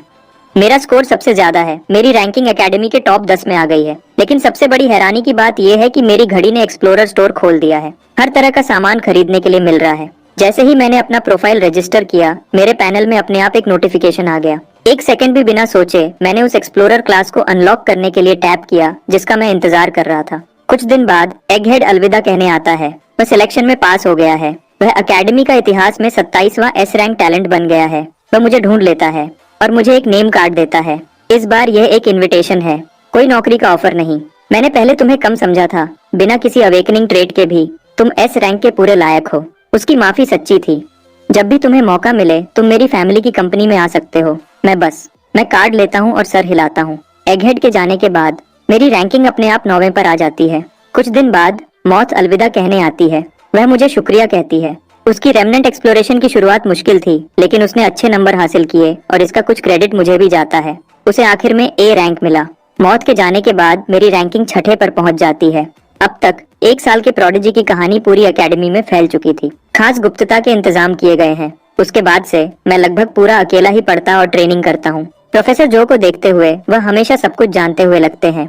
एक दिन मैंने अंदाजा लगाया और पूछा, क्या आप एक अवेकेंड प्रोफेसर हैं? वह अपनी वुल्फबेरी ड्रिंक का घूंट लेते हैं और मुस्कुराते हैं। तुम्हें क्या लगता है? और मैं सोचता हूँ कि क्या मैं अंदाजा लगाऊंगा। मैं मुड़ता हूँ और चला जाता हूँ। चेकमेट। वह बस मुझे देखता रह जाता है। आधे महीने बाद दुन्नो की बारी थी एकेडमी छोड़ने की। वह उदास दिख रहा था। उसे सिर्फ C+ रेटिंग मिली थी, लेकिन दुन्नो दुखी नहीं था, बल्कि वह आगे की तरफ उत्साह से देख रहा था। मैं अच्छा दिखता हूँ, मैं गाना गा सकता हूँ और डांस कर सकता हूँ, और मैं बॉल भी खेल सकता हूँ। मैं एक ट्रेनी के रूप में डेब्यू कर सकता हूँ। कौन जानता है, शायद मैं बड़ा बन जाऊँ। 1 हफ्ते बाद स्क्वर्ट और बुगर को उनकी रेटिंग्स मिलती हैं। स्क्वर्ट को B+ मिलता है, बुगर को B मिलता है। दोनों जीनियस स्टैंडर्ड को पूरा करते हैं और पूरे फायदे के पैकेज के लिए क्वालिफाई करते हैं। वह तुरंत जल्दी जाने के लिए अप्लाई करते हैं ताकि अपनी फैमिलीज के साथ सेलिब्रेट कर सकें। उनके जाने से पहले हम तीनों एकेडमी की कैफेटेरिया में साथ में खाना खाते हैं। दोनों के लिए स्क्वर्ट और बुगर गंभीर चेहरों के साथ अपनी सोडा कैंस उठाते हैं, अपने बगल की खाली सीट को देखते हुए, जैसे दोनों पहले ही एक हीरो की मौत मर चुका हो। फिर बुगर मेरी तरफ मुड़ता है। तुम बोर्ड पर नंबर 1 हो, या तो S रैंक या A+ होना ही चाहिए। हाँ, अगर तुम्हें SEH रैंक नहीं मिलता तो इस एकेडमी को चलाने वाले लोग पूरे बेकार हैं। सिलेक्शन पास करने के बाद से बुगर अपनी बातों में काफी हिम्मत वाला हो गया है, और सच कहूँ तो मुझे लगता है कुछ सालों में मैं शायद तुम्हारे पीछे चल रहा होऊंगा। वह मुझे अपने कॉन्टेक्ट डिटेल्स और घर के एड्रेस देते हैं। कहते हैं जब भी मैं चाहूँ उनसे मिलने आ सकता हूँ। इसी बीच एकेडमी के कॉन्फ्रेंस रूम में इवैल्यूएटर्स का एक ग्रुप गर्मा गर्म बहस कर रहा है। 15 सालों में एक भी S रैंक कैंडिडेट ऐसा नहीं रहा जिसके पास अवेकनिंग ट्रेट न हो, एक कंजर्वेटिव इवैल्यूएटर कहता है। मैं मानता हूँ कि काय की क्षमता खास है, लेकिन अवेकनिंग ट्रेट के बिना उसके फ्यूचर को लेकर बहुत ज्यादा अनिश्चितता है। मुझे लगता है वह कुछ सालों में एलीट लेवल तक पहुंच सकता है, लेकिन वह वहां जिंदगी भर अटका भी रह सकता है। कुछ और कंजर्वेटिव इवैल्यूएटर सहमत होते हुए सर हिलाते हैं। तभी दरवाजे से एक आवाज आती है, तुम में से कोई क्या जानता है? इवैल्यूएटर्स घूम जाते हैं। एक सफेद बालों वाला बुजुर्ग अंदर आता है, हाथ में वुल्फबेरी टी का ग्लास लिए। कमरे में सब एक साथ खड़े हो जाते हैं। डायरेक्टर। बस। बुजुर्ग सबसे आगे वाली सीट पर बैठ जाते हैं और अपनी नजर से पूरे कमरे को देखते हैं। मैं जानता हूँ तुम्हारे दिमाग में क्या चल रहा है। शुरू के सालों में हम बहुत उम्मीद में थे। जब हम S रैंक टैलेंट्स को रेटिंग देते थे, उनमें से ज्यादातर ने हमें निराश किया, तो तुम सब सावधान हो गए, जिम्मेदारी से डर गए। मैं समझता हूँ, लेकिन बुजुर्ग का लहजा तेज हो जाता है। क्या यहाँ किसी को ये ख्याल आया है कि तुम में से कुछ लोग उन S रैंक स्लॉट्स को अवेकेंट फैमिलीज के लिए फेवर के तौर पर बचा रहे हो और आम परिवारों के कैंडिडेट्स पर जानबूझकर सख्ती कर रहे हो? कंजर्वेटिव इवैल्यूएटर्स का चेहरा पीला पड़ जाता है। सब जोर देते हैं कि वह ऐसा कभी नहीं करेंगे। बुजुर्ग सर हिलाते हैं।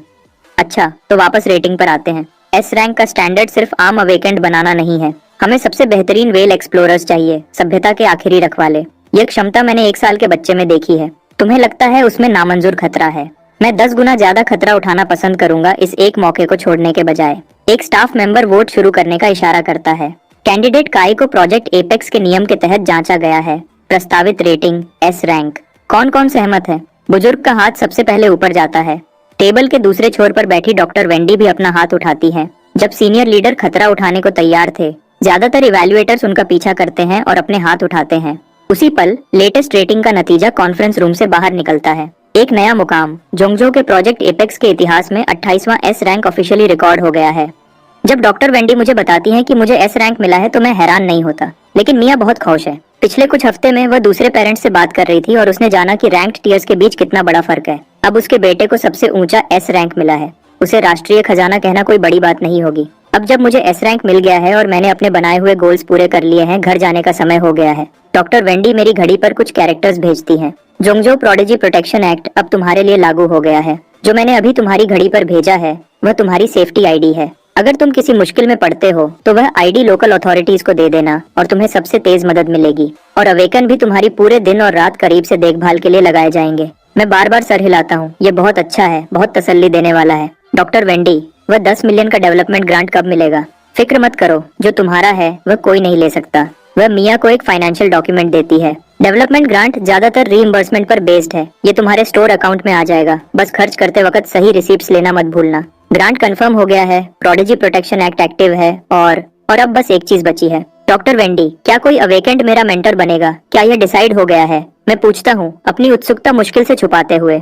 इस पर डॉक्टर वेंडी का चेहरा बदल जाता है। वह एक खास सीनियर लीडर के बारे में सोच रही है जिसने सही तरीके को छोड़कर पहले ही मेंटर की जगह ले ली थी। वह आरआई को मुस्कुराती है। जल्दी ही फाइनल हो जाएगा, तुम्हें बता दिया जाएगा। प्रोजेक्ट एपेक्स कमिटमेंट अग्रीमेंट पर साइन करने के बाद हम एक प्राइवेट जेट में बैठकर सीधे लूटन के नॉर्थ डिस्ट्रिक्ट एयरपोर्ट जाते हैं। फिर एक प्राइवेट कार हमें आराम से घर तक ले जाती है। हम अभी घर पहुंचे ही थे कि मार्कस अंदर आता है। उसने खास इसके लिए छुट्टी ली थी। मैं हमेशा जानता था कि मेरा बेटा यह कर दिखाएगा। उसका चेहरा खुशी से लाल हो गया है।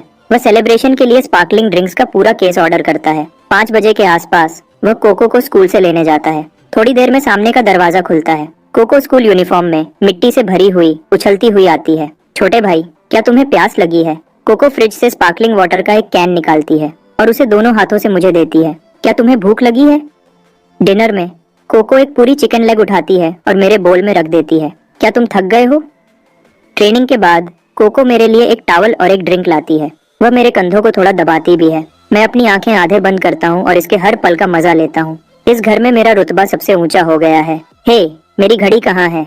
1 या 2 मिनट की मसाज के बाद कोको का सब्र खत्म हो जाता है। उसका असली मकसद आखिरकार सामने आता है। इससे पहले कि वह अपने असली डरावने रूप में बदल जाए, मैं एक्सप्लोरर स्टोर ऐप खोलता हूँ और उसे शिपिंग स्टेटस दिखाता हूँ। कोको स्क्रीन को घूरती है, उसकी आंखें चमक उठती हैं। एक्सप्लोरर सीरीज, वह लिटिल प्रोडिजी का सबसे महंगा मॉडल है और ये लिमिटेड एडिशन है। पैकेज आने से पहले 2 दिन तक कोको की मेरे प्रति भक्ति की कोई सीमा नहीं थी। मैं भी मुश्किल से अपनी हंसी रोक पाता हूँ। इस लड़की ने अपने माँ बाप को भी इतनी इज्जत कभी नहीं दी। जैसे ही घड़ी आती है, भाई बहन की वफादारी का कार्ड एक्सपायर हो जाता है। लेकिन जब मैं अनाउंस करता हूँ कि घर के लिए फ्यूचर में जितना भी मीट खरीदा जाएगा उसका पैसा मेरे अकाउंट से मिलेगा, मैं कोको को फिर से अपनी मुट्ठी में कर लेता हूँ। मेरी एस रैंक रेटिंग की खबर सिर्फ ऊपर के कुछ खास लोगों में ही फैली है। लूटन की सिटी गवर्नमेंट का मुख्य ऑफिशियल चुपचाप हमारे घर आता है। जब ऑफिशियल पूछता है कि हमें क्या चाहिए, मैं सीधे बोलता हूँ, मैं चाहता हूँ कि मेरी फैमिली सुरक्षित रहे। ऑफिशियल बिना किसी झिझक के मान जाता है। एक प्राइवेट कार और सिक्योरिटी का इंतजाम किया जाता है ताकि मार्कस, मिया और कोको को हर दिन स्कूल ले जाया और लाया जा सके।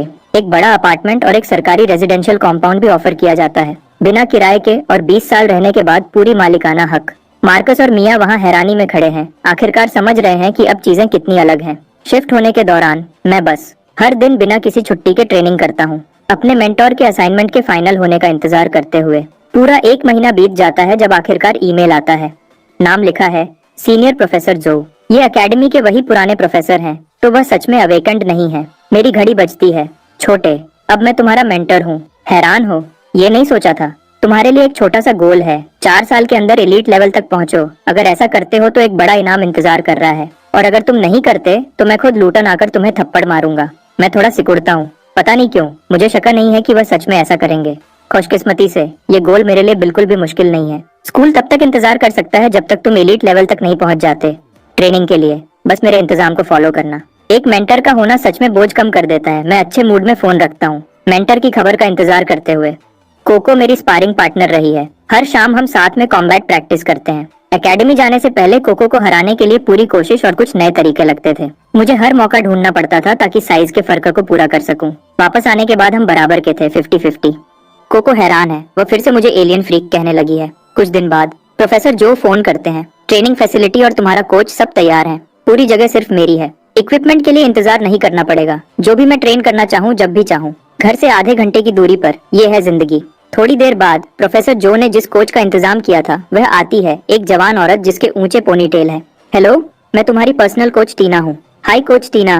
मैं बारबेल को रखता हूँ और दौड़कर पास जाता हूँ। मानसिक रूप से तैयार होने के बावजूद कोच टीना अपनी आंख को फड़कने से रोक नहीं पाती जब वह 100 केजी बारबेल देखती है। परिचय के बाद मैं उसके क्रेडेंशियल्स देखता हूँ। कोई ऐतराज नहीं। हम आगे के लिए ट्रेनिंग प्लान फाइनल करते हैं। मैं उसके बारे में हर चीज से संतुष्ट हूँ। फिर मैं सवाल पूछता हूँ, कोच टीना, 1 साल की तुम्हारी फीस क्या है? वह मुस्कुराती है। ज्यादा नहीं है, इसे एक एहसान समझो। मैंने तुम्हें दोस्तों और फैमिली वाला रेट दिया है, 2 मिलियन साल का।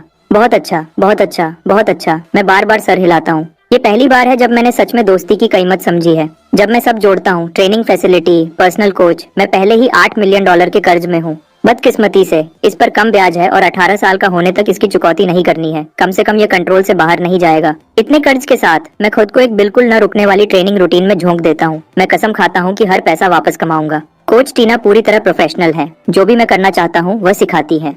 उस पल से मेरी सभी स्किल्स के एक्सपीरियंस पॉइंट्स तेजी से बढ़ने लगते हैं। समय तेजी से गुजरता है। मिरर मोड और ओवरड्राइव दोनों डबल बूस्ट के रूप में एक्टिव हैं। मैं हर दिन तेजी से तरक्की करता हूँ। जब बसंत आता है, वह मौसम जब हर साल संक्रामक बीमारियां फैलने लगती हैं। मुझे पिछली बसंत याद है, एक गंभीर महामारी फैल गई थी। मिया घर पर फंसी हुई थी, अपने स्टूडेंट्स के लिए ऑनलाइन क्लासेस चला रही थी। लेकिन मुझे हमेशा लगता था कि यह अवेकेंट से जुड़ा हो सकता है। तो मैं प्रोफेसर जो को मोटा मोटा बताता हूँ और पूछता हूँ कि क्या अवेकेंट से जुड़ी घटनाओं की जानकारी तक पहुँचने का कोई तरीका है। प्रोफेसर जो मुझे एक रेफरल कोड भेजते हैं, फिर मेरी घड़ी पर एक ऐप भेजते हैं। लेकिन वह एक बात साफ करते हैं, मुझे खुद जांच नहीं करनी है। मैं सिर्फ डेटाबेस आर्काइव्स देख सकता हूँ। मैं ऐप इंस्टॉल करता हूँ और उसे खोलता हूँ। मैं कीवर्ड्स टाइप करता हूँ, ग्रीन फ्लाई। डेटाबेस तुरंत कई केसेस दिखाता है। वह सच में अवेकेंट लेवल की शक्तियों से जुड़े हैं। जैसे ही मैं ध्यान से पढ़ता हूँ, मेरा चेहरा गंभीर हो जाता है। हर एक केस में बड़े पैमाने पर मौत की महामारी शामिल है। मिडीवल यूरोप की ब्लैक डेथ से लेकर 1918 की स्पेनिश फ्लू तक। इन सभी बदनाम महामारियों में ग्रीन फ्लाई के निशान मिलते हैं। ओवरसीज में अवेकेंड ऑपरेटिव्स की लंबी जांच के बाद यह रास्ता एक पौराणिक जीव की तरफ जाता है, बेएल्ज़ेबब, लॉर्ड ऑफ द फ्लाइज।